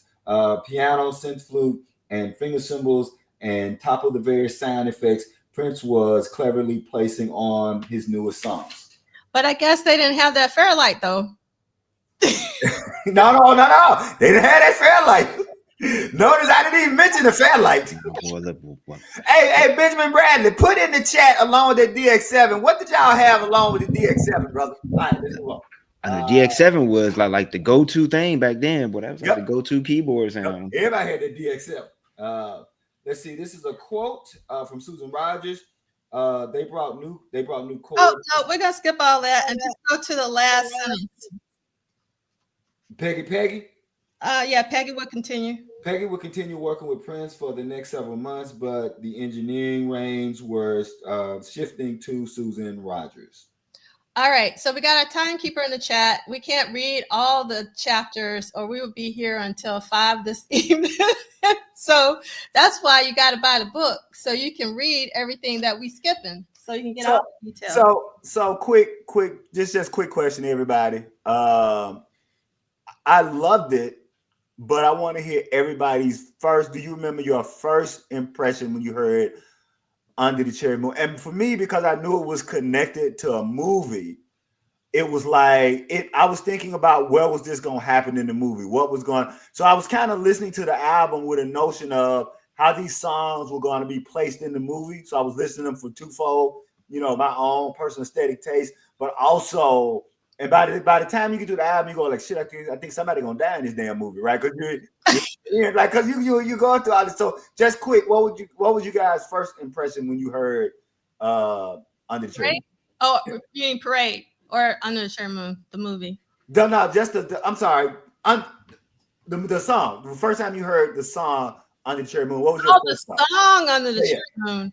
Yeah. Oh, I loved it. I don't know why, because the reason why I say that is, you know, when Yeah, 'cause you don't like that slow shit. yeah, exactly. But I actually love that song in real time. I mean, I still love the song, but in real time, I actually love the song. But I think it had more to do with the album as a whole. And for me, that album was all about Claire Fisher. And like, I was so loved the Family's record because of the orchestration of Claire Fisher. So like, for me, it was like a continuation of that collaboration and that just lushness of the Family record that is being parlayed into Prince's own project. But with Under the Cherry Moon in particular, I never really thought about this. So like, if you think of a song like Temptation, which is straight up blues, I didn't really like Temptation in real time. I love it now, but like when I was 14, I was like, it's too slow. I don't understand why Prince is playing quote unquote standard blues. I mean, I really had that conversation with myself because like, for me, Prince was an innovator. Why was he like going back to the blues, blah, blah, blah. I'm an ignorant 14-year-old. But then when I heard Under the Cherry Moon, which was just 1 year later, which is very much blues based, I loved it. But I think it has more to do with Prince's vocal performance of the song and not necessarily what he's singing, because again, I probably didn't listen to the lyrics until 10 years later, if not 15 or 20 years later, because I'm always just like deconstructing all the instruments. So for me, it's always about how Prince sings a lyric, you know, like, or sings words as opposed to the words themselves, that I get a lot of emotion from. And yeah, Under the Cherry Moon, I'll stop talking, but Under the Cherry Moon is fantastic, the song. Let me see. I probably will have a hot take, not to answer everyone's just probably expecting to hear. I kind of struggle with it. I know initially, because I mean, again, I was 14 and I was like, you know, like Do Me and, you know, and the Beautiful Ones, they had a place on my slow jam mixtapes that I could play and say the background when I was talking to girls on, say, the phone. I had a hard time trying to figure out like how this would fit into, you know, in my slow jam mixtape. What kind of jaws I'm gonna get with this? Yeah. And so it was kind of like, I mean, and like D'Angelo said, like when you listen to the album as a whole, you know, I kind of got it, but like individually taking it out, it was kind of a hard mix to kind of throw into the, you know, like the slow jam era, even Man Conditioner, Say the Heart, you know, like beautiful song, but it just wasn't, my immaturity musically, I was kind of like, well, this ain't gonna be played on the Quiet Storm at night, or you know what I'm saying, you know, playlist type deal. But you know, as I grew musically and more mature, like musically, I gained a greater appreciation for them. But like on the you know, like initially, I was just kind of like, wow, like this is kind of different. Like this ain't Do Me, you know, and it, you know, it's not the Beautiful Ones. It's not, you know, Still Waiting or something like that. So I was kind of like, okay, but again, in the context of the album and kind of trying to envision what the movie was gonna be and seeing their new look and everything, I was like, wow, like how is this gonna play like in say the film? Is this gonna be like the love scene song like God was in Purple Rain, or is it gonna be like what's it gonna be, or how is it gonna be used? So, you know, that was my initial take on it. You know, I would back up a lot of what you said. You know, when I think about it at the time, I didn't hate the song, but I was not feeling the song when it first came out. It just my immaturity, musical immaturity. I think my never having been through nothing really at that time, I couldn't relate to that type of music. You know, and I only saw Prince at that time. You know, I just saw Prince as the guy on the Syracuse concert video and Purple Rain, and to me it was just jamming 25 times. So the slower type of song like this that didn't sound like any other song on his previous records to me at the time. I couldn't even understand what he was doing. I was like, what is this? You know, what are you doing? And it wasn't until a little later, I had a VHS tape that some fans made or something, and it had a live version of Under the Cherry Moon from the parade show or something.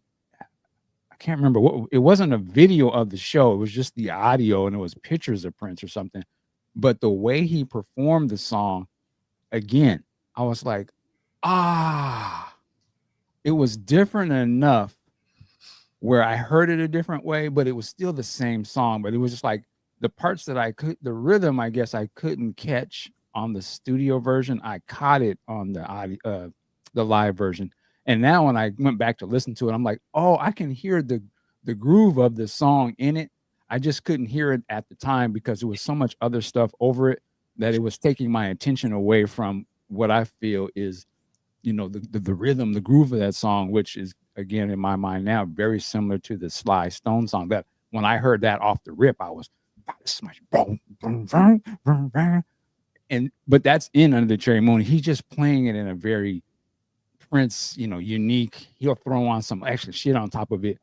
It's almost hiding the funk under layers of other stuff. So in the real time, I could not listen to the song. I just didn't understand it. But once I got to hear the professor break it down for me, you know, then I was like, okay, what was I? Once again, let me be the student and listen to what this guy. I wasn't ready for what he was doing at the time. So on first listen, yeah, I was not feeling it at all. It's funny. You got me right where I wanted to go because I loved it when I first heard it. But what made me etched in my heart forever, brother, when you're talking about, I don't know if this is what you're talking about when I got this. And so, yeah. This is, if I remember correctly, that might be where that show is from. This is the Final Japan show, right? Isn't this the? And so there's a version of Under the Cherry Moon on this. When I heard this, I was like, oh my God. Like I liked the song, but when I heard, like you said, so again, it's one of those songs where you just, when you hear it live, and one of those songs that you may or may not get the studio version, but then when you hear it live, and it's just like, after I heard it on this, I was just done. I was like, yeah, like you say, when the maestro gives you the live teaching, it's you just like, okay, yeah, my bad, dog. Student okay. time. To D'Angelo. Arthur asked us a question a while back. I don't know if you can pull it up. Yeah, I okay. see it. Yeah. Okay. So, like, I mean, first of all, I think, Arthur, you misheard me. I actually said that I liked Under Cherry Moon in real time at 14 years old. I just didn't understand why, because the previous year for Temptation, I was like, that's too slow. So, like, what happened between 1985 and 1986 where I could listen to Under Cherry Moon? I don't know. But I think it was just in context of the whole album. But going to Do You Lie? Do You Lie with I Wonder You are probably my two most favorite songs off of Parade. And I've always loved Do You Lie because you have to understand I grew up on two things, Hee Haw and Lawrence Welk. No, look. If y'all don't understand, they came on back to back. Yeah. They came on back to back. They came on back to back. Yep. Y'all came on at like for sure. 6, and Lawrence Welk came on at 7. They were back to back. They were back to back. You didn't have a 4 channel, so don't act like you wasn't watching it. You had no damn cable. Yeah. That's right. That's right. And so, like, for me, I loved, like, I don't know what you would classify Lawrence Welk's music. It's maybe ballroom Big band or a big band. But, like, I got that sense from Do You Lie? Like, it was already embedded in me. And I was like, oh, my God, Prince is doing, like, stretching his genres. And I thought it was brilliant. The vocal harmonization in Do You Lie is to die for. Die for. Incredible. Beautiful. See, so to pick to what you just said, I think it was about 3 or 4 weeks ago. So I want to give a shout out to Brother Pride, Harold Pride, for answering my call. Because about 3 or 4 weeks ago, I said, my cousin John is the reason I fell in love with this song because he was singing a cappella. And that is why from in 1986, I will always say that this is one of Prince's most soulful vocal deliveries. It's not a soul song with the music. So I asked somebody, if there's anybody out there, could you just isolate the vocals and send me the vocals? And Brother Pride sent it. Some of y'all may have missed that. And Brother Pride isolated and just sent the vocals. So I'm with you. Do You Lie, Because of My Cousin John, and that's hard because you got Adore and you got International Lover, and y'all know how I feel about Slow Love Live. It made me stop hating Eric Lee's. But Do You Lie, just the vocal delivery is probably one of Prince's most soulful performances. I'll shut up. I just want to, since I'm having a conversation with Arthur, I'm not saying that I Wonder You and Do You Lie are slow songs. What I'm saying is that you're just misinterpreting me today. I'm saying that they are my favorite songs off of Parade, bar none. Like they are like the absolute greatest songs for me off of that. Though I will add this. And it's because the way I kind of track things, since we're talking about that. My favorite segue of all time, any Prince segue, is Kiss Another Lover Hole in Your Head, the album. The way Kiss ends on the album and goes into Another Lover Hole in Your Head, and maybe it's because I also really love that moment in the movie when Prince writes on the check, and homegirl said, "Fuck you," and he says, "Tell him it's Chinese." And that damn guitar kick in, and Prince pimp walk his ass out of there like that was gangster as hell too. I'm about to go get my woman. Now, in the Me Too age, we may have to change that because you can't just be kidnapping women. But the kid. And here's why that's perplexing for me.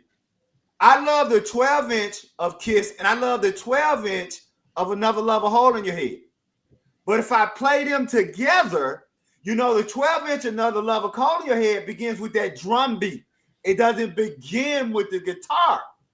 And the thing about it beginning with the guitar on the album is that it perfectly follows the end of Kiss. So the actual original Kiss and the original Another Lover Hole in Your Head, the way they merge, that for me is the greatest song segue, one song into another. That's just my favorite. I'm not gonna say greatest because I don't like the greatest. That's my favorite one song to another merge on all of the Prince albums. Those two, I'll shut up. And I love that Blade Brown says that the segue kind of irritates them. It's just because that's what's so great about music, that we all have our own loves and dislikes. And I think it's okay to have these differences, but somebody's, diamond is another person's plastic. Right. Yeah. Particularly when you're talking about Prince. I mean, yeah. Yeah. I mean, like the whole Parade album. No, Mike, I'm sorry, man. Go ahead, brother. No, man, you got it. All right. Real quick, I was just going to say, all of this is making me or reminding me like it was a lot of times when I would hear a Prince song for the first time and maybe I didn't catch it. But then when I would either see him do it or hear it live, it sort of unlocks the song. And I think, D'Angelo, you brought up Temptation. And it made me remember when the song Temptation came, I was ready for that because I had already seen the Syracuse, right? And he was kind of doing it. So it didn't throw me like he was doing something like this ain't a part of the lexicon. I was ready for it. But when I think of Under the Cherry Moon or something, I didn't have any context for that. And so it was just new and it was something he had never done before. So it took me a second to like understand what he's doing. It makes me wonder, like, when I think of a lot of these classic Prince albums back then, they were sometimes challenging to me because they were thrown at me without any, I was still on the last album. This is stuff that we all know. But I wonder now if Prince's music, it would have may have benefited us a little bit if we could have had a little more context, or maybe had seen some of these songs live, so that when we heard the album, we'd be like, ah, I understand why it sounds so different from what he's doing now versus what this studio sounds like, because there was such a period of time that he's grown and been playing music that I didn't see. And so I just see the end result of the many years of work, but I'm still on the years previous. And I wonder, when I do get the insights a little early, the songs don't throw me like Temptation. But when it's the songs and stuff that I have no context for, and he's just totally on a different realm, I have to see him do it to really feel what he's doing. Like when I saw the Sign of the Times movie, as much as I had liked that album prior to that, that movie unlocked that album. And I was like, oh my God, what the hell was I been listening to all this time? And so I wonder if there was a thing about him that you just have to, his presentation and the feel of him playing the music is such on another level that I wonder if we were a little bit robbed in some degree of not understanding the albums as clearly as we probably could have upon release, only because they were just given to us and all you had to go by was that picture, or maybe you saw a video. But I don't know if I'm making any sense. It's just something you're making a lot of sense. And I want to respond with two things, actually. The first thing is, I would say no to the first question in terms of being sort of introduced to Prince's songs live first and then getting them on the record. This happens a lot with me and Bilal. So I go see Bilal a lot. And often he plays these songs before he records them. And when I get the recorded studio versions, I'm so disappointed because they don't live up to what I know they translate to live, which, and so it's just almost like this is a different song, even though it's not a different song. And like specifically with Sign of the Times, when that Sign of the Times live came out, I recorded it on cassette and I never listened to the Sign of the Times album, with the exception of when I wanted to listen to Dorothy Parker. But like that album was literally replaced. I never listened. I just Sign of the Times live, Sign of the Times live, Sign of the Times live. So if he were to do that, then I would have been feigning like, why don't you make a Sign of the Times live for this album or this album? You know what I mean? Can I just say, I think that would speak to the fact that he has perfected those songs so much by the time you heard that live version that sometimes it may question, like, maybe those albums could have cooked what if he would have recorded those albums? Like, yeah, I came up with Sign of the Times, the album and all that a year ago. I've been sitting on that. I'm already on some other shit now. I can imagine if he would have said, you know what, I'm gonna just release Sign of the Times album as a live album because that's how I'm feeling the songs right now. And he put that out first, you'd probably be like, I don't even want to listen to that record, like the album. And he came back many years later. Here's what their studio versions sound like. He'd be like, huh? Right. So that's another question to think. What if maybe some of them albums could have been baked a little bit more? Not to say they weren't dope as they came, but it's just a thought. That's it. So two quick things. First, Theo, thank you for giving Chaos and Disorder some love. I don't think Chaos and Disorder gets enough love. I was actually just listening. Remember, I told you I listen chronologically, so that's where I am right now. I'm chronologically at Chaos and Disorder. I don't think it's a throwaway album. I think that Prince was strategic. He knew that the rock heads like me would have been pissed off with Emancipation if I didn't have Chaos and Disorder. And Chaos and Disorder, to be honest, is why I can love Emancipation. Because if I did not have Chaos and Disorder, I would have spent all three of them CDs asking, where's my fucking guitar? Because there's literally no guitar on Emancipation. Now, I want something that Brother Dean said, which I think is great. I think the tragedy, Brother Dean, is what we didn't get in real time was enough live Prince. And I don't know if I blame it on Prince or if I blame it on Warner Brothers. I don't know who I blame it on.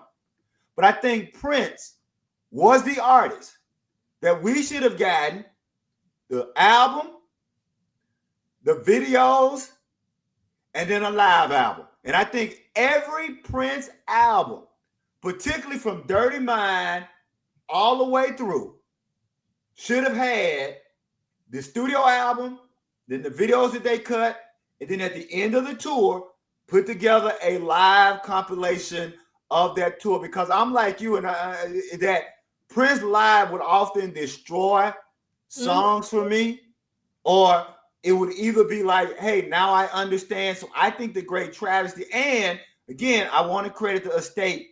The estate is doing, we talk about it. I'm just saying that I would like to see the estate lean in heavy to more live Prince, where we get live albums, live video, because that, along with just being a great songwriter, I'm sorry, and I don't do GOAT debates.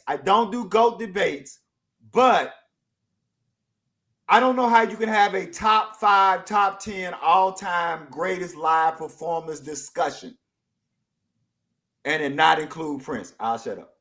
I mean, it's so important. Like last week, not this week, I showed my class the Glam Slam show on the Diamonds and Pearls box set, and they were blown away.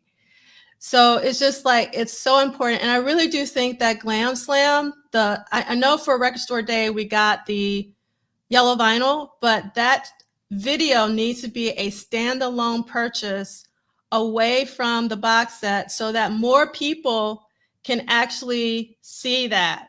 Because it is actually one of the most amazing, like in a club setting like that, so intimate, which has a totally different feel. And like Scott McCullough, who shot that, yeah, I don't know how he got that footage. Him like, doing his tie, getting up on the bar. It was like, that footage was incredible. And it was just like, I think Prince called him on the same day or something, and he gathered a crew. I mean, it's insane. So, I mean, obviously, I'm with you with live, all Prince every day, live Prince, live Prince, live Prince. That's all we need, live Prince. And I just throw on what you were saying about the live Prince. I would say it's not necessarily Prince album. The only album I don't think this applies to, the only 2 albums I don't think it applies to, is the First Time record album and the Second Time album. To me, musically, the studio versions are like ridiculous. But maybe I haven't heard of actual Prince and his band play those songs. Ooh, either. But go ahead. That's what I'm. You know what? We could do a whole, because I haven't seen the Time live, and then I particularly love the Time Houston show on the 1990. When I hear that Time Houston show live, I understand what you said, but I love what they do to those songs live. Sure.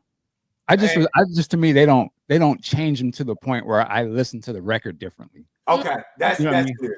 That's clear. And one last point, not important at all, but Prof. Duff, when you said somebody's diamond is somebody else's bronze or something like that. Plastic.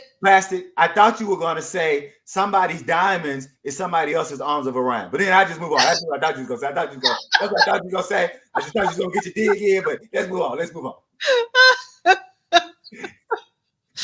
Oh my God. Man, I hate to do it, but I do have to leave, unfortunately. Okay. This is some great conversations going on.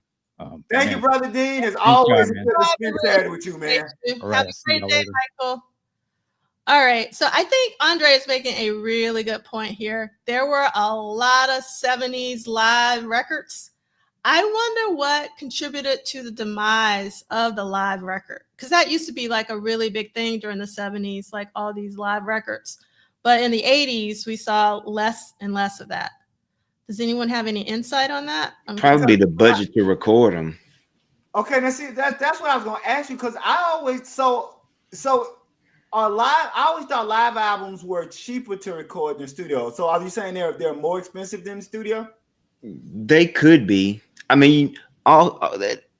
I guess it depends on what you're talking about. I mean, in terms of genre, because like for like the 80s, you saw the demise or the I guess the industry like deconstruct black bands. You know what I'm saying? Okay, they focused on just having like the one person, and it became cheaper to like record. You saw people move from having horn sections to, what a keyboard player can do all of that. Let's take them out. And then you saw drum machines kind of come into the whole thing. So I think a lot of it was that, like I guess a deconstruction of what was once a lot of live instrumentation being used kind of got replaced by keyboards and drum machines. Okay. And those type things. So you didn't see a whole lot of live albums being, say, recorded at that, like in the 80s, like you saw in the 90s. Because you would think that with like that P-Funk album, I know the Mothership tour, like recorded live, as great as that album was live, you thought that you would have seen more live albums, but you didn't. I think the Commodores did like a live album, which is great, but you don't see like many more after that. And Frank, of course, Frankie Beverly Mays. Most people know Frankie Beverly Mays because of that live album. And just throw one more in. As a child, and this wasn't even an album, brother Watt. This was reel to reel. As a child, my uncles had a reel to reel of the Jackson 5 live. It was an audio, but it was a real. But that's what's the dude on What's Happening that they was selling the bootleg? he wanted to get the bootleg. I forgot the dude name. He was like some bootleg recordings. Yeah.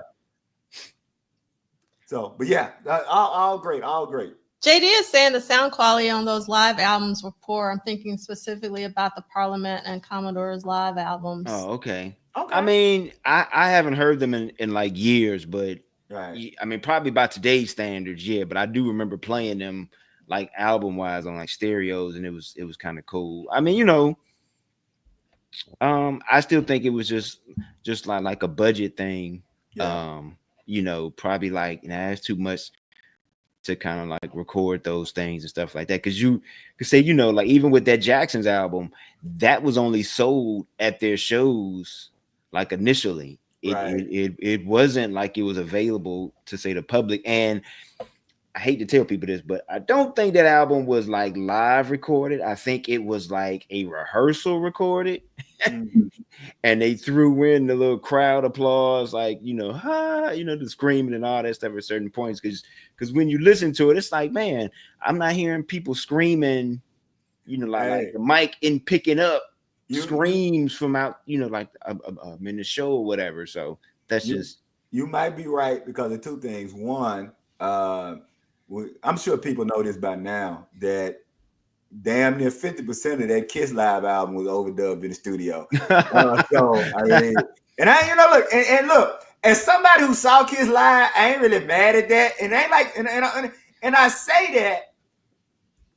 You go to see Kiss live for the spectacle. All right, I just put that out there. And when people start talking about, they weren't musicians, if your dumb ass went to a Kiss show just for the music, that's on your dumb ass, right? You go to Kiss for the spectacle. But and like you said with the Michael, because I saw the Jackson 5 live as a child, and the only thing I heard, because to your point, Brother White, the only thing I heard, this is all I heard, ladies and gentlemen, the Jackson 5. And for the next 2 hours, all I heard was screaming 14-year-old black girls. So I hated 14-year-old black girls because I didn't hear Michael Jackson. All I heard was screaming 14-year-old black girls for 2 hours. That's it out there. Yeah.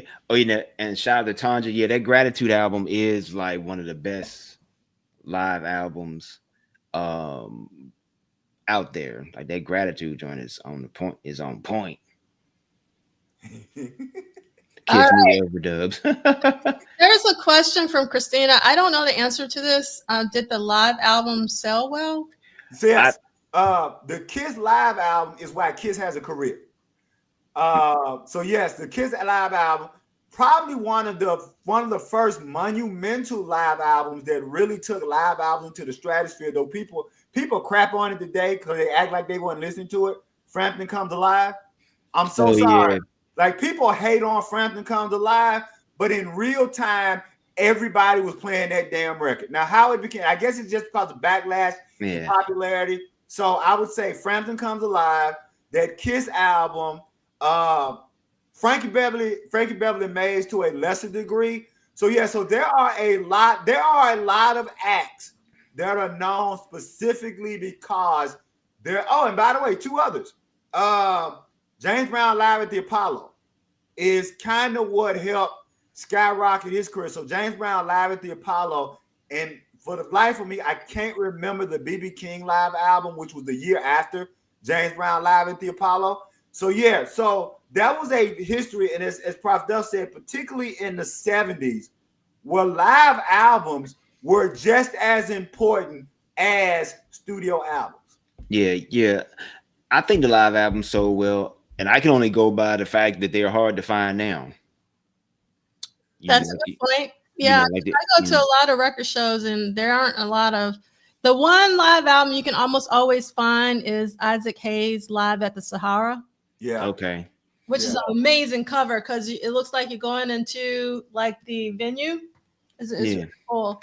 I thought TP made a really great point. The live albums were usually double and triple albums, and those were more expensive. Yeah. Now that is true. Yeah, because most of them are double albums at say the minimum. and to that point, I'm glad TP put that point up. And the other point is that I thought about, once you get into the 80s, right, which gets into Prince's issue with Warner Brothers later. Once you get into the 80s, everything is such a studio factory kind of mentality that if you come out with a live album, that means we got to sell 2 of your albums, and it means that somebody else on the label is not going to get promotion. So that if you're asking us, if let's say you come out with Sign of the Times, and then that same year you come out with Sign of the Times live, somebody else is not getting sold. Thank you, Brother B, for that, BB King and Cook County Jail. Yeah. And another thing I wanted to say, because this comes up a lot and I just don't understand it. So when I grew up, my uncles listened to everything, and actually Kiss was one of their favorite bands, and they would go see Kiss live. And my uncle told me that people would offer hundreds of dollars to get his tickets, and he would not sell them. That's like how much he loved Kiss. But like this whole conversation of what's black music and what's white music has always been weird to me, because my uncles growing up in rural Alabama listened to everything. They listened to Pink Floyd, Led Zeppelin. I heard all that stuff. I listened to The Doors, like ELO, Edgar Winter. I mean, you name it, they listened to it. Electric Light Orchestra. Yes, Electric Light Orchestra. But the thing is, even though my uncles and my aunt loved Kiss, me as a little person did not love Kiss. I don't know. I just didn't. I never connected with Kiss. Pink Floyd, yes. Led Zeppelin, yes. Kiss, no. I don't know why. And the Doors is my favorite. Unfortunately, it sucks being a Doors fan, because every record store day, the Doors have a record store day release, and I need my money for Prince. But I'd be like tiptoeing over to the Doors, not wasted, but spending my money on the Doors, because they have such amazing record store day releases, like they did this year as well as last year and the year before that. So I would say 2 things. Kiss was one of those few bands that I was more of a singles person than an album person. So I got into Kiss through singles. Like I was not going to pretend like I was going to enjoy a whole Kiss album, right? But so I liked a couple of singles, and then when you went to see them live, they were going to play those singles, and so that's what it was. I'm glad you put that up, because that's what I wanted. So thank you, Zenzabel. I think 2 things happened. I think that through the 70s, well, actually late 60s through the 70s, radio made a conscientious effort. And it's partly racism and it's partly capitalism, that if you separate and segment, you can sell more product. And so part of the definition of black music and white music was partly radio creating categories. And then on top of radios creating categories, just natural American racism. So those 2 things. So natural American racism, where unfortunately, and I'm not talking all people, but unfortunately, you had a good number of white people who could hear the music and accept it from a white artist, rather than from a black artist. And then the reverse is, because black people are always trying to come up with the next thing for their liberation movement, we would give up music that white folks kind of took over to create our own thing. So black people are always in this perpetual thing of every 7 to 10 years trying to come up with a new way to reflect our ideological response to the current racism. And so by always trying to come up with a new sonic ideological way, we would leave things behind us.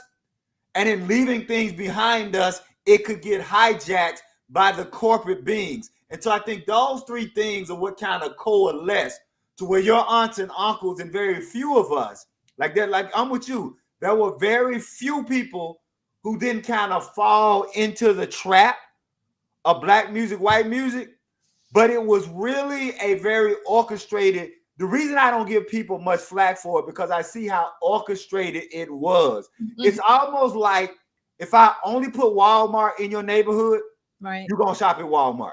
And so if the radio stations are going to decide this is all we're going to give you, then you kind of have the notion of I'm going to listen to this one radio station because it becomes difficult. Most people are not going to radio station hop like most of us. I'll shut up. All right. So we got a lot more to go and we're at 2:00. So let's see if we can finish out our week of what did Prince do this week. But Prince did a lot this week. This is actually one of Prince's most prolific weeks. It's definitely probably in the top 5 as I'm concerned. All right. So Thursday, April 18th. Ricky, do you want to do this? Sure. Jerk Out vocal overdubs. Sunset Sound Studio 2 p.m. to 12:30 a.m. Ooh, boy, that's a good marathon of a session. Prince, producer, artist, Maserati, but Prince was listed engineers David Z. Rifkin and Colt Johnson. You want me to read the quote? Yeah. Jerk Out was the first song we did. I don't know why it didn't make it on the album, but it's just not us. Tony Christian, he was the second guitarist in Maserati. I know the light-skinned brother with the long hair. But they turned it down because they didn't like the lyrics. So I don't understand that quote. Yeah, but this is a weird quote because he says, "I don't know why I didn't make it, but it's just not us." So he said, yeah. Okay. Yeah, there you go. Because it's not us because you didn't want to sing the lyrics. All right, good. Thank you for pointing that out, Prof. Go ahead, Rick. All right. At the same time, Prince was working on his new album in Studio 3. There was an album being made for Maserati in Studio 2, using songs that were being conceived by the band and by Prince's bassist, Mark Brown, also known to us as Brown Mark, as well as tracks that Prince had written and previously recorded. He was running back and forth, just like he wanted Paisley Park eventually to be like. Some people were doing this over here. Some were doing this over there. It's always what he wanted to recall David Z. David Z, who was not only a Minneapolis recording engineer of note, he's engineered and plays the guitar on Funky Town by Lips Incorporated, but he was also the brother of Prince's drummer, Bobby Z. Hold on. So, since you have the old book, Duane revised that to say he only engineered Funky Town. So I guess David Z did not play the guitar on Funky Town. Okay. All right. In the revised version. Go ahead. All right. Prince called me one day and said, "Can you come out to LA for the weekend? I got some stuff for you to do." David Z packed very little and flew to Los Angeles.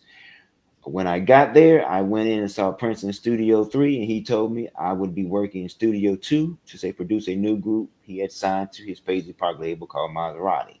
Then he says, "You'll probably be here about a month." So I went out and bought more clothes. Thanks a lot for telling me once I'm here, Prince. Yeah, I know, right? Although Maserati was officially recording in Studio 2, Prince was set up in Studio 3. There was a very blurred line with Prince overseeing both sessions, which bothered Peggy. I felt like our sessions were kind of being splittered in that way because it kind of lost its momentum. When it got to be like this with the two studios, it was hurry up and wait, and I hate hurry up and wait. From 2 p.m. to 7 p.m., and then for another 4.5 hours after their dinner break, David Z worked with Casey Terry and the band members to get the lead and background vocals, which were blended with Prince's voice. crafting everything to match the vibe of the band, but more importantly, how Prince wanted them to be branded. The concept was cool, basically radical, punky black guys with ripped jeans doing rock music, explained David Z. That was a great concept, like a living color kind of thing, way before its time. The vocal work mirrored what Prince had originally recorded so strictly that it includes a reference to his former girlfriend and protege Vanity, who left the Prince camp in '83. Really? Okay. A quick mix was completed and the session was over by 1 a.m. A single C60 was used for the output. That's it. That's it. That's I didn't know about that vanity dig, and Yeah, that's but someone see, have to point that I'm out to with me. you on the vanity thing because the original lyric is about a girl who had a racist daddy. Right? I mean, the original lyric is how come your daddy don't like brother this rich riding around cars in their neighborhood? I mean, that's the original lyric. So if that's a reference, I mean, I would like to know some more about that, just simply because what does that tell us? I don't know what Vanny's dynamic was with her parents It and was those. not. It was. I know for the with her father, it was not good. Okay, so maybe but so that's interesting. That I always thought that it was just about an incident. Was it? It wasn't. Was it an airport or something? And they got racially profiled, and then the lyrics came from a racially profiling incident, and that the female was a prop to talk about the racial profiling incident. And so now that we're saying that it may be also a reference to Vanity Six and the father, that's some more interesting that I'd like to hear. I'll shut up. And I just want to say really quickly to John Payne, Michael Dean was here, but he had to leave early today. All right. Shout out to Brown Mark, because he was the only band member that got to work on a project. Like bring a unit in and kind of work on that solo. I guess to a certain extent. So I always dug Maserati. I know whenever we do a symposium about them, let me know. I'm down for that one. I mean, I my love plug in early, but I don't know if I would do a symposium session around Maserati. But if there's enough, if there's enough love, I would. But Hey, the Maserati people getting their petitions together now. They getting their petitions. I'm telling you, they finna flood you. They finna look 100 miles an hour, Players Ball, Strawberry Lover. I love all those songs. I think it's a really great record.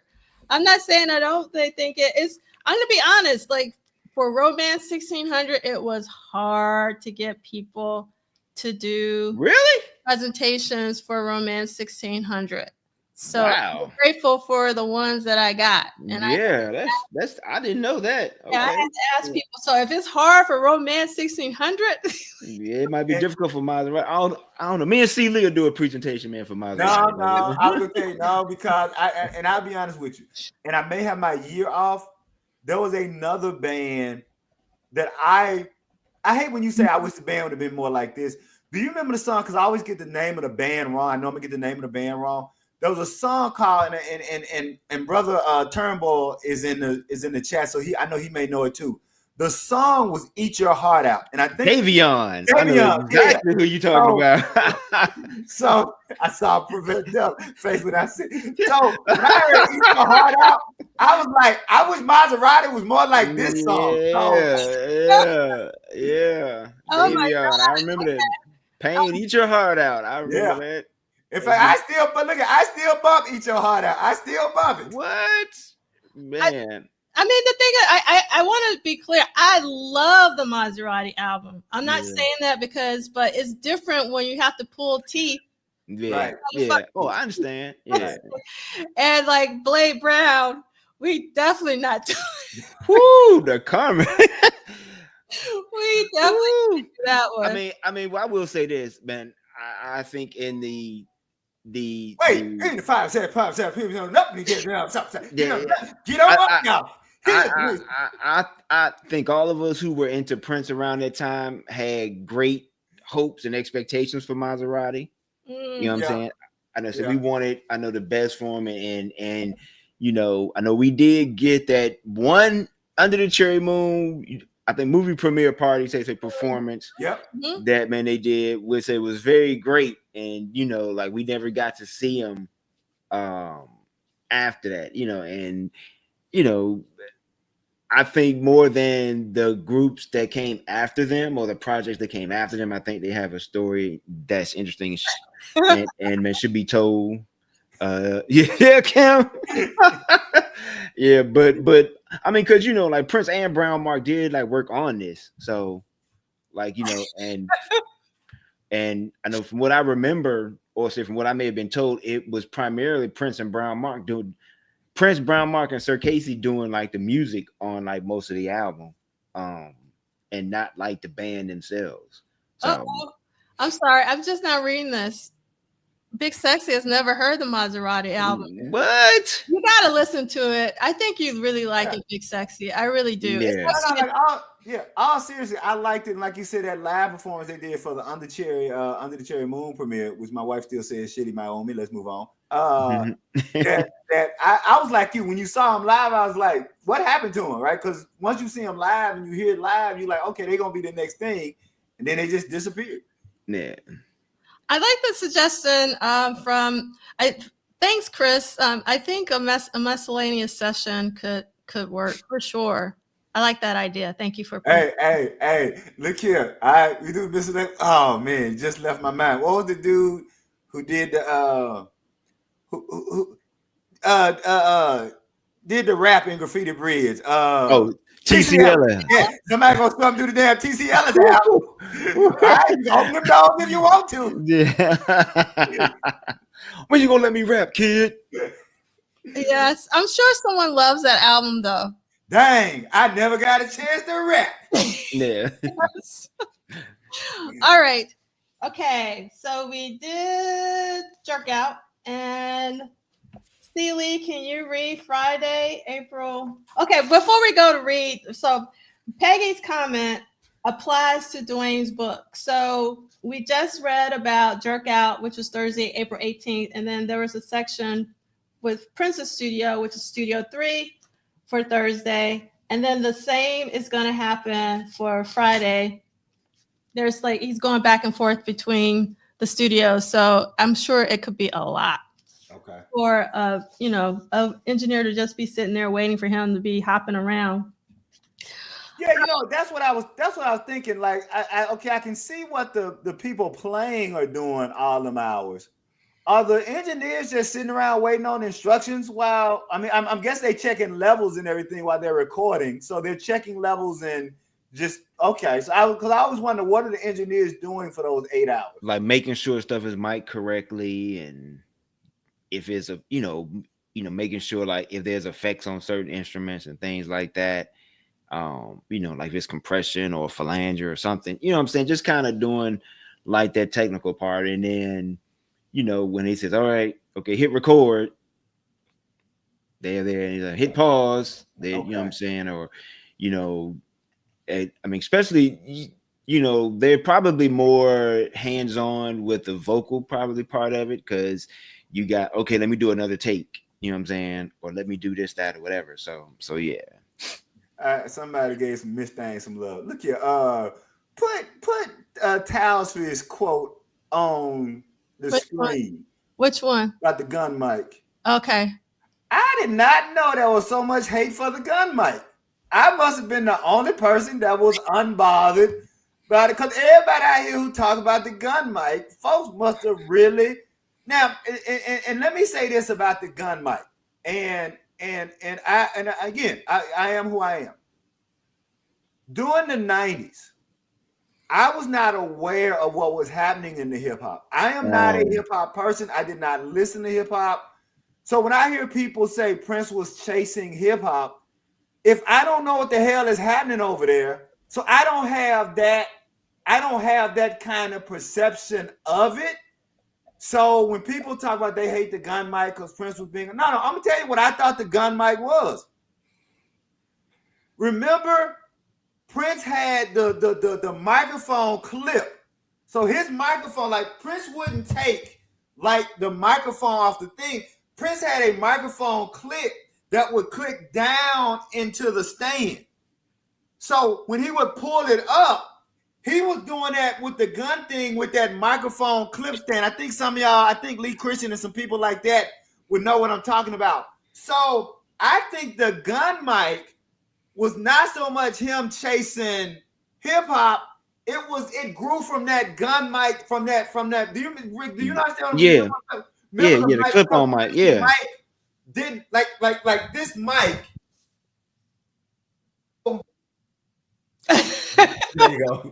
I guess my microphone don't agree with me. But so anyway, I just did not know that so many people hated the gun. Yeah, there it is, Lee Christian. Put Lee Christian right. See, the clip comes out. So if you like watch, you can see it clearly in when he's doing the beautiful ones with that. So it was just like this. I just thought it was here's what I'm saying. It didn't bother me because I'm not a hip hop person. So I didn't take it as he was following hip hop because I was so oblivious to what was happening in hip hop. As long as Prince wasn't sampling, I didn't give a damn. Let's move on. Yeah. I think it's a great quote from Lenny. The gun mic reminds me of the bop gun from Parliament. And that's probably where he got it from. I mean, it probably was twofold inspirations for it. I think it was probably been a Parliament thing, and then the early 90s gangster rap era was really catching steam. Right. Building like momentum, and him being the older statesman by that point, you know what I'm saying, was kind of like him kind of, you know what I'm saying, doing his thing to kind of push back against that maybe, or just kind of counter that or something like that. Right. So I just want to be clear about. I'm not trying to sell y'all on the gun mic. I just did not know so many people hated the gun. I won't be don't either. I didn't either. I don't want y'all to think I'm out here caking for the gun mic. I don't want anybody saying Sealy out here is trying to let the gun mic live. That ain't my point. My point is, I didn't know, as I see in the chat, I didn't know how many of y'all hated the gun mic. That's my only thing. I never saw it being more than just a prop for the moment. Just like with Sign of the Times and the big heart wristband type thing, whatever, or like the heart mirror and like the mountains outfit thing. Like I never saw it as anything past just like a current prop for like where he was at the moment. Right. You know, I just never thought about it like either way.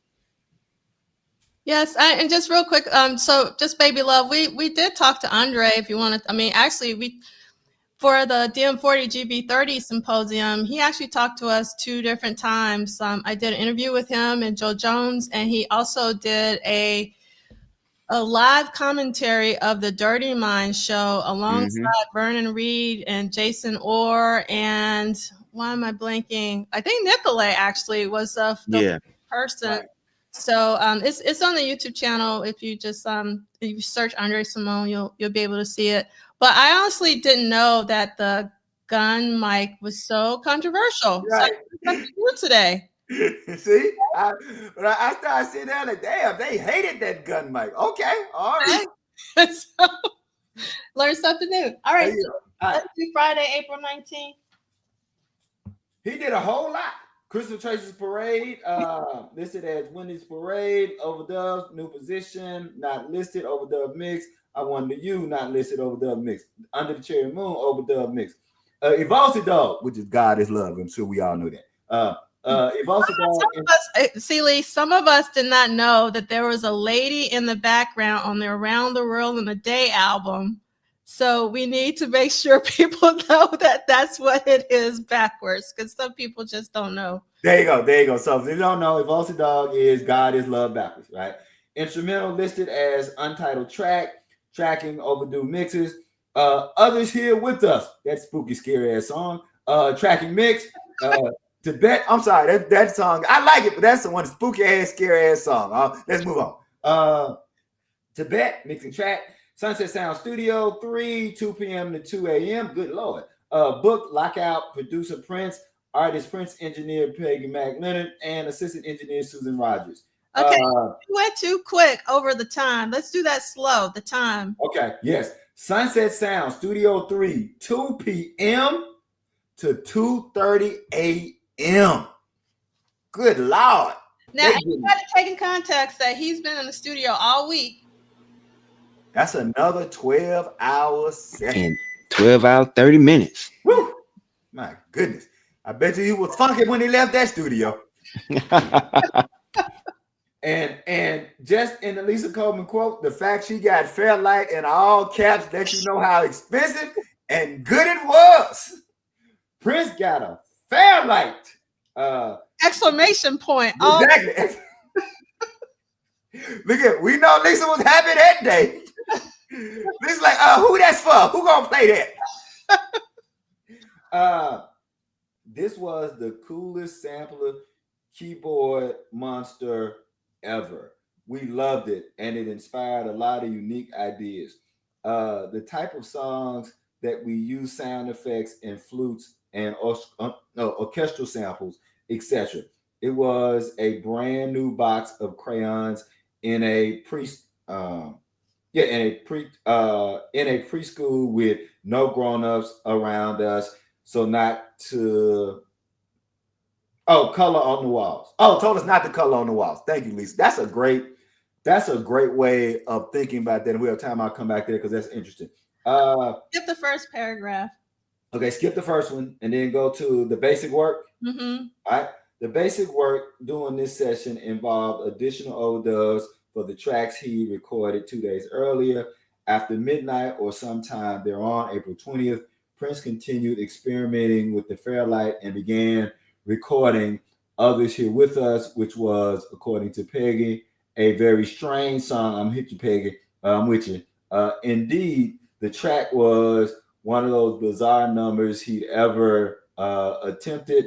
Using a thick drum beat for a foundation, Prince went wild with the Fairlight sampler, which was still a relatively new toy for him, including many of the samples such as Hurricane. Is that Hurricane? No, Humans 2. Humans 2. I don't know why I'm not. Okay, Humans 2, Screams 5, and Laugh 5? 3? Laugh 3. Okay, Laugh 3. For the laughter and ooze. Oh, should I say ooze? Now the end of the song, he also used a sample called Tibet. I'm sorry, Celia. I gotta interrupt you for Tasha's comment. This week is making me tired. Go ahead. I'm sorry. I'm with you, Tanja. The result was a haunting, eerie, and scary ass layered track. I added the scary ass. Far removed from the upbeat songs that had been so popular on this album. When it came to writing the lyrics to the songs, Prince wasn't concerned where he wrote them. Remember, Peggy? Want the quote? Yes. It's funny. He often wrote lyrics on anything that was in the room, including track sheets and napkins. I brought in a legal pad, and he would use that sometimes. But when he was in a rush to get his ideas out, he didn't care what he scribbled on. What's amazing to me is Prince wrote some of the most incredible music I'd ever heard, and the lyrics would be born on a envelope or wherever was handy. But it wasn't the paper. It was the words and the music together that always revealed a part of him. Excellent quote. Apparently intrigued with the Tibet sample, Prince reportedly built a track around it and with another keyboard patch and called it apparently Tibet. But it was supposedly more of an audio experiment instead of an actual song. It is likely that Prince also worked on Evolsi Dog, that is God is Love backwards. The title being a backwards, there you go. The title being a spelling of God is Love.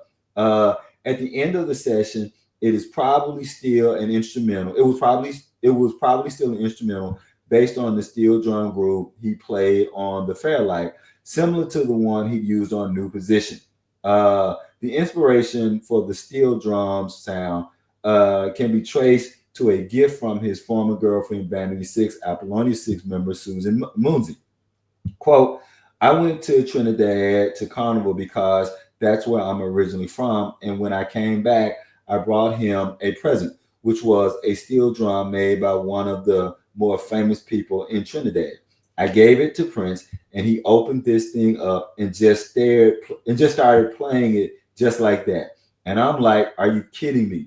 You know how to play this thing? And he looked at me like, duh. I said, I didn't know. I thought you'd have fun just trying to figure it out, but you already know how to play it. Oh, okay, fine. It's you. That's a great Prince story. Yeah. Susan continues. He was always looking for that next thing to make his music better or make it different and make it his thing. Continues Moonsey, and he loved it. In the quote. All of the songs were given quick mixes, and the session was over at 2:30 in the morning. Status. The instrumental from the session would eventually evolve into Evolve Dog. That song and Others Here With Us, 2 minutes and 40 seconds, were offered as possible songs for Prince's abandoned Crystal Ball 2 project in 2000. Both tracks and the experimental Tibet remained unreleased during his lifetime. In 1986, Others Here With Us was considered for use in the Dawn film project. Claire Fisher oversaw the orchestral recording of Others Here With Us, I Wonder You, and Under the Cherry Moon on June 24th, 1985.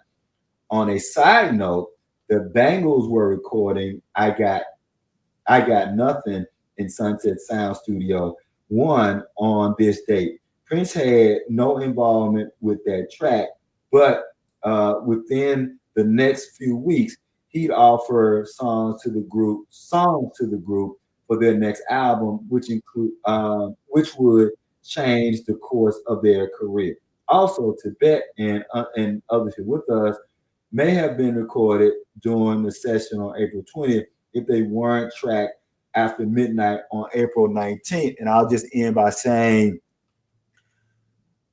it's interesting knowing when Others Here With Us, that scary ass song was recorded, only because I always saw that as a precursor to Dance with the Devil and the Future. And I always thought that Others Here With Us was just an interesting bridge to what he was doing on Batman. I'll shut up. What's interesting for me about There's Others Here With Us is that for me, it doesn't sound like anti-Christian, but it is sort of anti-Christian is singular. Yep. Nothing sounds like anti-Christian. Nothing sounds like There's Others Here With Us. Yep. Very singular. They're very distinctive. They're and they're also kind of blue. You know what I mean? Like just in terms of mood.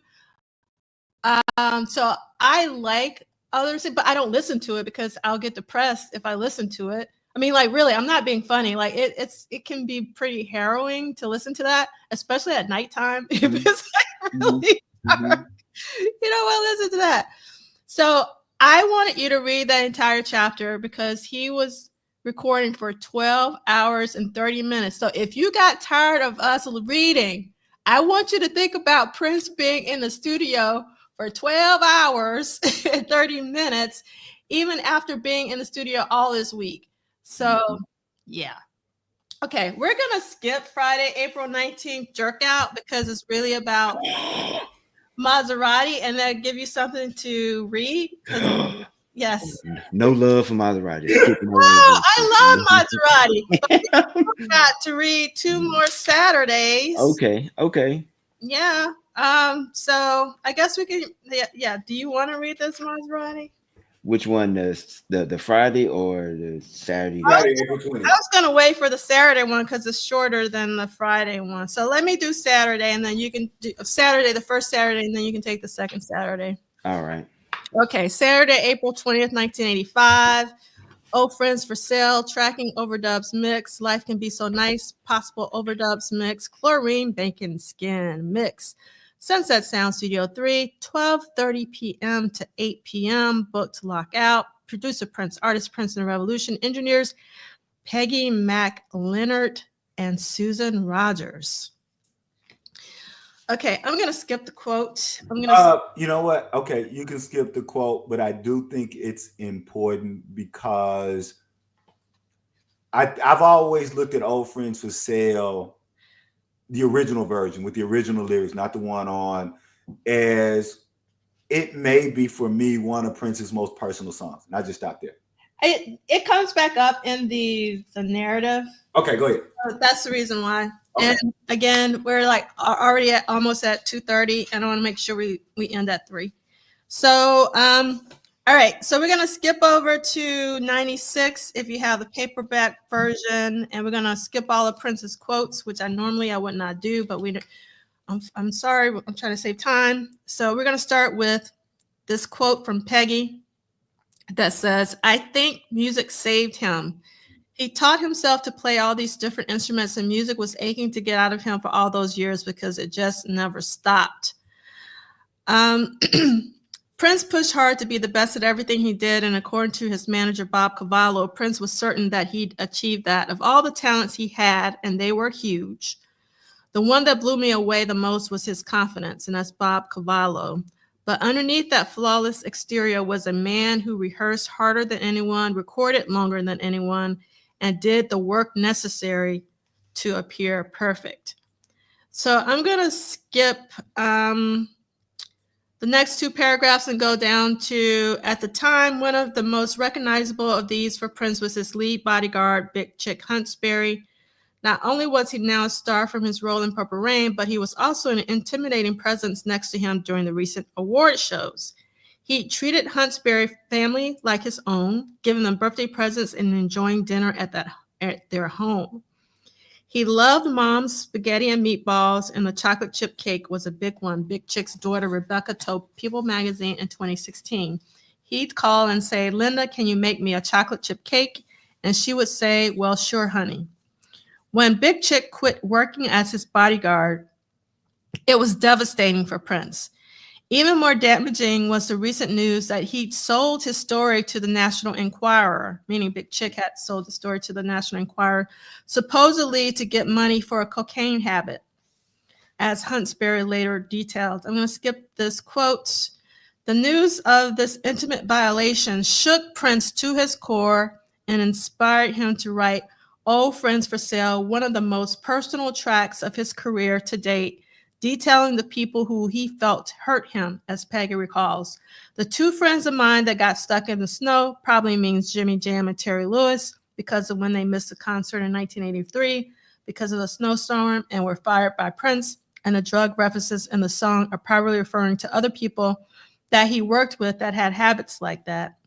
Prince's heartfelt writing exposed his pain about having his trust betrayed for money with lyrics like, "The sun set in my mind this evening. For someone who said they would die for me, they sold some old pictures and all my little memories.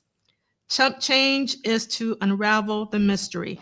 Now, it's really an injustice to read these. You really have to hear Prince sing these words. Mm-hmm. They're like, this is one of the songs. This was the second song where I actually listened very acutely to Prince's lyrics in real time. Because as everybody should know, I didn't listen to lyrics when I was definitely not a teen. And the only other record that did that for me was Another Lonely Christmas. Mm-hmm. And this was the second song that I played over and over and over again because I could feel that he was going through it. Mm-hmm. Just from this song alone. Do you remember when we got this boot? I'm trying to remember. I know I do. It was around, was it 90, 89, or was it? It was, well, when I got it, it was on this triple disc thing called Jewel Box. It was like 93 for me. Okay. But I remember reading about it in that Rolling Stone interview he had done. with him on the front, and which would come out later, fall '85, because he makes reference to this song, "Strange Relationship." Yep. And so, but yeah, I got this version first. I know before the Vault version came out in like 99, 2000. But this version was like, I know, like with the original lyrics, I do remember that. So yeah, you said 93, Lee Christian saying 92, 93. For some reason, Monica and I, my wife and I, we weren't married then, but we started hanging out around 90, 91. And for some reason, I think because there was someone who was connected to Controversy Magazine, Edwina Brunel, who went by the name Blue, and she had what was called the Prince Tape Lending Library. And you could send her a blank tape, and then she would put Prince bootlegs on the blank tape for you. It worked just like a library. So I'll say 91, 92, because I know I was subscribing to Controversy in 90. I said it because Kim just gave us a time check. Sorry, let me shut up. But I just wanted to make sure, because when you say hearing that version, they need to know that we had kind of lived with All Friends for Sale for a long time. Because I also, Lee Christian, got it on Charade as well. Because Charade was one of my favorite bootlegs, for sure. And Celie, I just want to point out, because we have a lot of listeners who didn't grow up in the era that we did, and I think this is really important what you just pointed out. So we used to tape trade. I mean, so people used to put ads in the back of this magazine. Well, it's not a magazine. It's more like a news print publication called Gold Mine. And you would send people your list through the mail. Yep. And they would send you their list through the mail. And then you would figure out what you had, what they didn't have, and what they had that you didn't have. And then you would exchange blank tapes. And I did that for a long time until I started getting burned, meaning like some people would take your tapes and they would not send them back to you. Yep. So I just want people to know like that was before the internet. And that is how you got your bootlegs and the live shows, so that's how we were a community back then. I know we pressed for time, and you probably can't do it at a particular symposium, but you should probably organize a Zoom and just talk about that. Talk about how we used to tape trade in the community and the relationships that were built around that. Because I have friendships or people that I know that I probably never seen, and then as we got into email, but like you said, but I think that was really a big part of early Prince fandom was tape trading. Because I'll just say this, Edwina Brunel picked me up. I was going to Minneapolis. I was on the train. We had a long 4-hour layover in Chicago.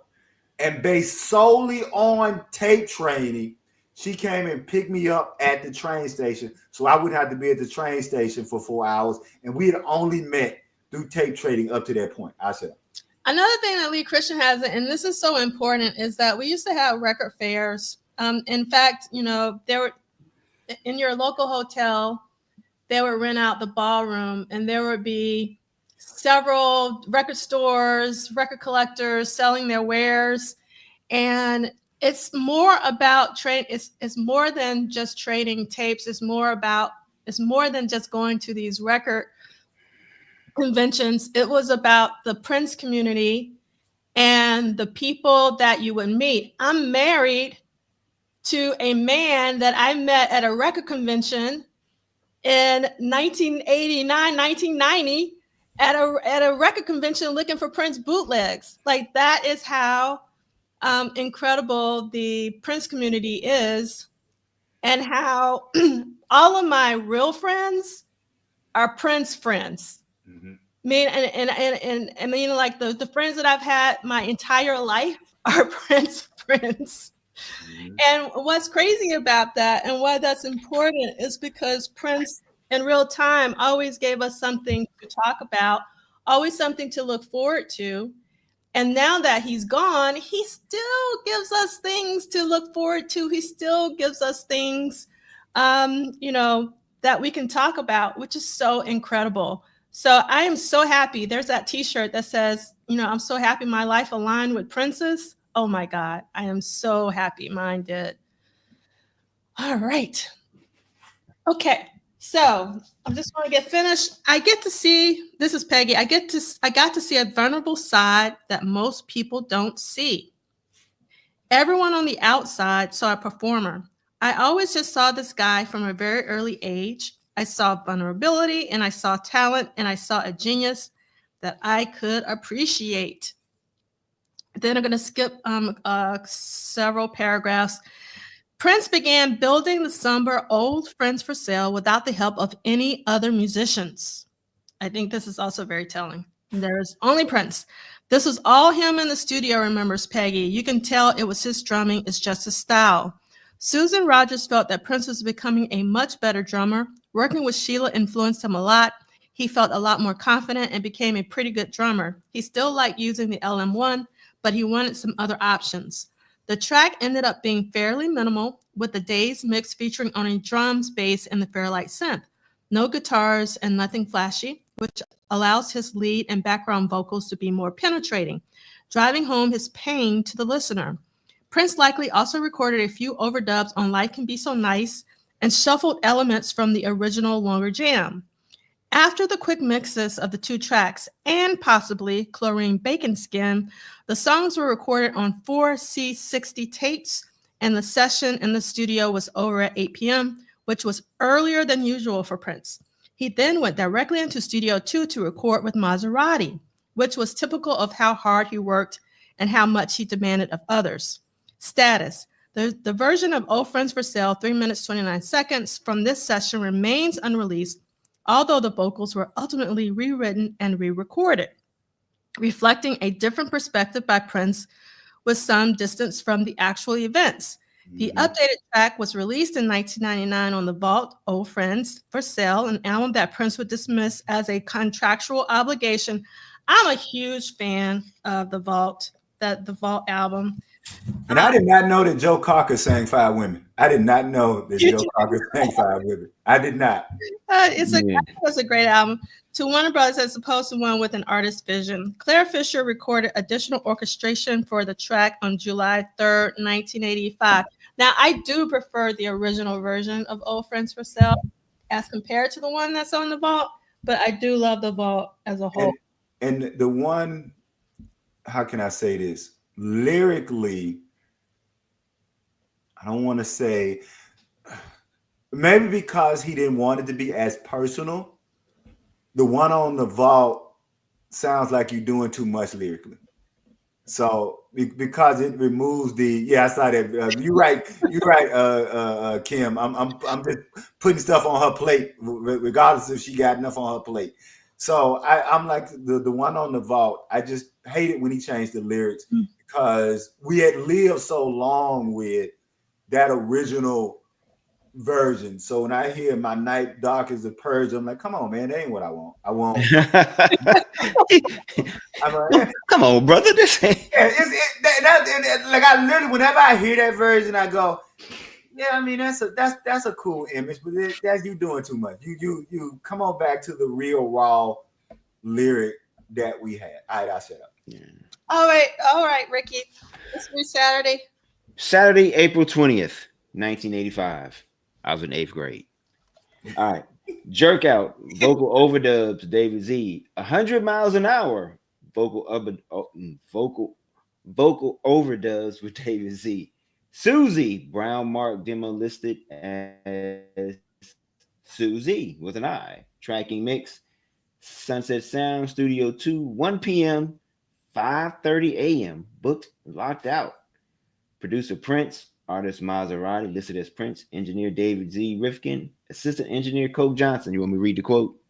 Yes, but before you do, Prince was in this session because they went from 1 p.m. to 5:30 a.m. Yep. That's how you know time, Prince was in that session. Yep. Prince had a couple of songs he wrote, 100 miles per hour and Jerk Out, that he wanted them to do. We just put their voices on them. Prince had reportedly joined the session after he finished in Studio 3. Vocal overdubs on Jerk Out and 100 miles per hour were recorded from 9 p.m. to 2 a.m., but it is unclear how long he stayed for the process. You know what? I can just imagine Brown Mark and them were probably like, it's 8:30. Yeah, we done. Prince coming. Oh, damn, we will be in here for they probably like cancel dinner reservations. we go we about to be in this thing for a minute, Jack. Well, that's what I remember. That's what St. Paul said when he was doing the vocals for the family record. He had told his girlfriend or something that they were going to have dinner, you know, and like after a certain time, it was like, oh. Hey, baby. Yeah, Prince got me here. This gonna be a very, very bad connection. But every time I hear that, all I hear is, Beth, I hear you calling, but I can't come to the phone. No, you don't know, that's an old song by Kiss called Beth. So go look up the song Beth by Kiss. It's about the drummer Peter Criss who can't come home because Paul and Gene got his ass in the studio. All right, let's move on. Oh man, that's funny. So I do want to read one more quote that was from the Friday Jerk Out 100 miles per hour. I'm sorry, I forgot. There's this quote from Coke Johnson. It said, between the studios was a basketball court. If you leave the doors open while you're playing basketball, you could hear what was going on in both studios. He could be working in Studio 3, just walk back to the lounge and stick his head outside and listen to what we were doing over there and make suggestions. So, all right. He out there shooting jumpers and directing people. Hey, look at the bass out there, baby. You know what? Yeah, hold on. Hey, change that snare. All right, so we're almost to the end. So let me get through. So this week we had 11 new songs. 11 new songs. 1 week, 11 new songs. And so far in 1985, 26 sessions total. Oh, I need to change that because it was just 11 songs for today. If you go, let's see, 1, 2, 3, 4, 5, 6, 7, 8. Let's see. I think, let me make sure I did mine. Yeah, 1, 2, 3, 4, 5, 6, 7, 8, 9, 10. Yeah, 11 songs for today. But I had my total songs wrong. I knew some was wrong. 11 songs for this week, for sure. And 26 studio sessions total. So that's 11 songs for the week, not up until all through 1985. So I got to change that. But definitely 26 studios. So here are all of the songs that were tracked. You can see there was a big gap between February and April where he didn't record any songs or track any songs rather. And we already talked about Sinners. Make sure man. Sinners is really important. And it was getting great reviews. Yes. And the reason why this is a big deal, one is shot on film. It's shot on IMAX. It's also shot on 70 millimeter. They shot it on 70 millimeter and IMAX at the same time, which is insane. And there is a video in the company playlist where Ryan Coogler, who is the director, and if you don't know who Ryan Coogler is, I hope that you know about Wakanda Forever because he was the director of the Black Panther. So we want to support Ryan Coogler. I'm a huge movie buff, and I think films are important. So I hope that you will support him. And then for music, tomorrow is Easter. And Corey Henry is out in Los Angeles, and he'll be at the Miracle in Inglewood. So if you're out there, please support Corey Henry. And then Chris Robb on April 24th and 25th is playing Blue Note with the Slum Village. This is the second time they're doing it this year, and they also performed at Blue Note last year. And there's going to be an Alice Coltrane amazing tribute at Carnegie Hall in May. And then I'm super excited that Grace Jones, anytime Grace Jones performs live, it's amazing. She's in her 70s. So if you have not seen Grace Jones, you better go see her. She still has more energy than I do. And she and Janelle Monáe will be performing together. And then Dee told me that a part of the Blue Note Jazz Festival, I don't see her name. Let's see, I'm trying to see if her name's listed here. I don't see it. So we'll talk about that later, though. And then Omar is going to be coming back to the stage. Sorry, talking about that. Okay, Chris Robb. This is what I really want to get to. If you're in the tri-state area, Chris Robb is performing live If you've seen Chris Rob live, I don't have to like bend your arm. Like, it's gonna be an amazing show. It's Chris Rob and friends. It's gonna be a Prince show. So I hope that I'll see you at the Chelsea Music Hall. There will also be like a gallery exhibition with Robert Whitman's photography that he will also be selling. And it's Prince Pre-Fame. That's one of the photographs that Robert Whitman did. So if you're in the tri-state area, please come out on April 21st, which is Monday. And then the family is over there in the Netherlands with Candy Dolfer and Shelby J and a lot of other people. So on April 21st, I think there's multiple shows as well. And then Celebration tickets have been released, and Celebration's June 5th through 8th. And I want to thank everybody for attending Pop Life 40. I really appreciate it, you being there. And again, all of the presenters and the roundtable panelists and the moderators and everybody in the chat. Because for me, the symposium is all about what's happening in the chat, because there's so many knowledgeable people, including our chat here for What Did Prince Do This Week. We had the family keynote. You can see it. If you missed it, it's on my YouTube channel at Polished Solid. It's at the top. You can't miss it. And then we also followed that with Eddie M. And it was so great to talk to Eddie M. He is so humble and down to earth. And he was just really, really, really great. I love talking to Eddie M. And I sort of asked Eric Leeds and Eddie M., even though they're on two different keynotes, the same question about recording the music video for America. So if America is one of your favorite videos, like it is mine, you might want to watch both keynotes so you can hear Eric Leeds' answer to the question I asked about the America video versus Eddie M's answer. And then Duane actually joined us for our special session, What Did Prince Do This Week, which was on the Zoom events platform. I'm sure you noticed that we weren't on YouTube, but I just posted this What Did Prince Do This Week session on YouTube if you want to catch up. And I will post all of the videos here eventually once I have time. But if you did register, you can still watch all the videos on the Zoom events platform, with the exception of Edgar Krauser's presentation, which is on my YouTube channel because I forgot to hit record on Zoom events. So you can't see Edgar on Zoom events, but you can see Edgar on YouTube.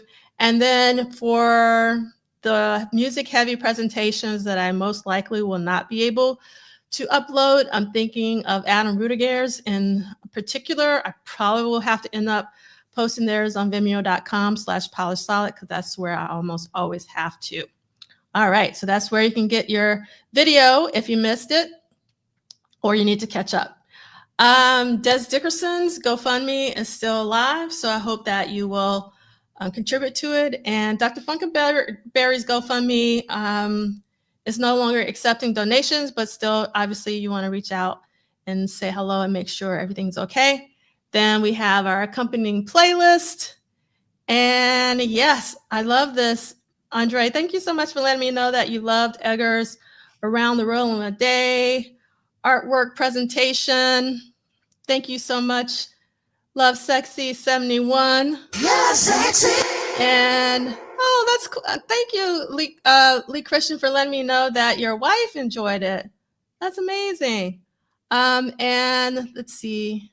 Thank you, Carol. I really appreciate it. I'm curious, like, what was your favorite session? Do you mind putting it in the chat? And then while you're doing that, Ricky and Celie, can you tell me what your favorite sessions were? I can't say I had a favorite session. One that resonated with you, or one you got the most out of, or just one that moved you, just whatever adjective you want to use. Shoot, that's a good one. Man, I guess because I wanted to hear from Eddie M so long. I think just getting to hear Eddie M talk and to have him just tell his story, that was probably the thing I'll take from it the most. But like you, I'll also add to this that I just always love the interplay between the presenters and the chat. because the presenters are really aware of the chat, and all the presenters respect the chat so much that my favorite part of all the symposiums is the circle of energy between the chat and the presenters. So that's what I'll go. I'll go Eddie M, and then the circle of energy, and then I'll just say this one part. If you know, you know. I just love grumpy ass old men, and I'm gonna leave it at that. And if you don't know what I'm talking about, too bad for you. But I love grumpy ass old men. Let's move on. Yeah, you know what? I know this is good. It's kind of going to sound like cliches, but I enjoyed all of them since simply because, like Celie, I think alluded to once before, like, you know, I was 13, 14-year-old kid when all of this stuff kind of came out. And so I know how I felt about it, but I always enjoy hearing what other people felt about it and kind of realizing that I wasn't the only one that was kind of digging this stuff back then. You know, and like he says, you know, the chat is always where it's at. I enjoyed, you know, hearing from Eddie M, which was hearing from a new voice that we don't always get to hear from, you know, sharing his experience about it. And I enjoy many different takes about the roundtables, you know, again, you know, like hearing people, you know, kind of give their, you know, like their takes on, say, the songs and things like that. And of course, you know, hearing from the family was good. You know, because they kind of deserve their just due, and it was good that you got them back together. I know how long you've been kind of waiting to get St. Paul's to kind of do it. You know, I mean, long time. long time. Yeah, I have asked, so the thing is, like, I ask people, but sometimes the timing doesn't work out. There are conflicts, and I have been asking St. Paul. I don't know, like, since the grown folks music days, and that's and that's been a while. So probably since 2017, actually. Oh, okay, yeah. So close, almost 10 years now. Yeah. So yeah, and so it was good to hear you finally get to you know, speak with him, and then the others as well. You know, and you know, like that's kind of it. Say for me, I mean, say, you know, I always enjoy the symposiums because I think it's great that, you know, you're bringing a community of people together that share a love for these things and these projects. And so, like, we get to speak on them, and, you know, kind of, you know, like, we get to hear them, but then they get to entertain our questions that we have in the chat sometimes about them, stuff like that. So that's always good.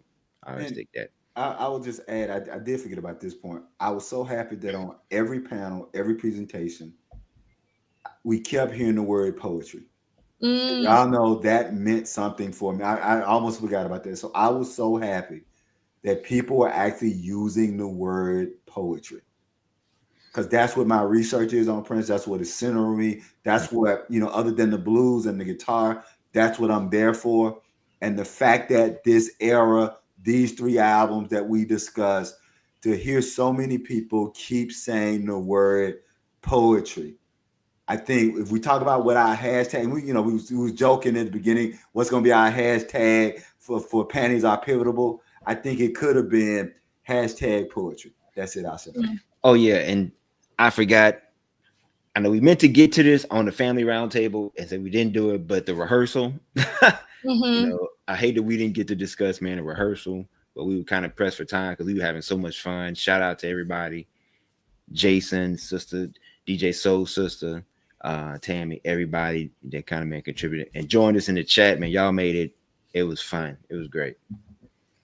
Awesome. So since Michael Dean is not, oh yeah, Law and Jason Orr. I knew I was forgetting somebody. Sorry about that, D'Angelo. I'm just trying. I'm looking in the chat, waiting for Kim's time check. So I'm like, oh.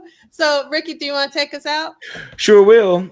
Thank y'all once again for joining us. You know, same Prince time, same Prince channel. You know what I'm saying? Like Michael Dean would say, man, work it like a job. Thanks for Mike, Celie, D'Angelo, Ted for popping in. It's the Ricker signing out. See y'all next week. Same Prince time, same Prince channel. That's right.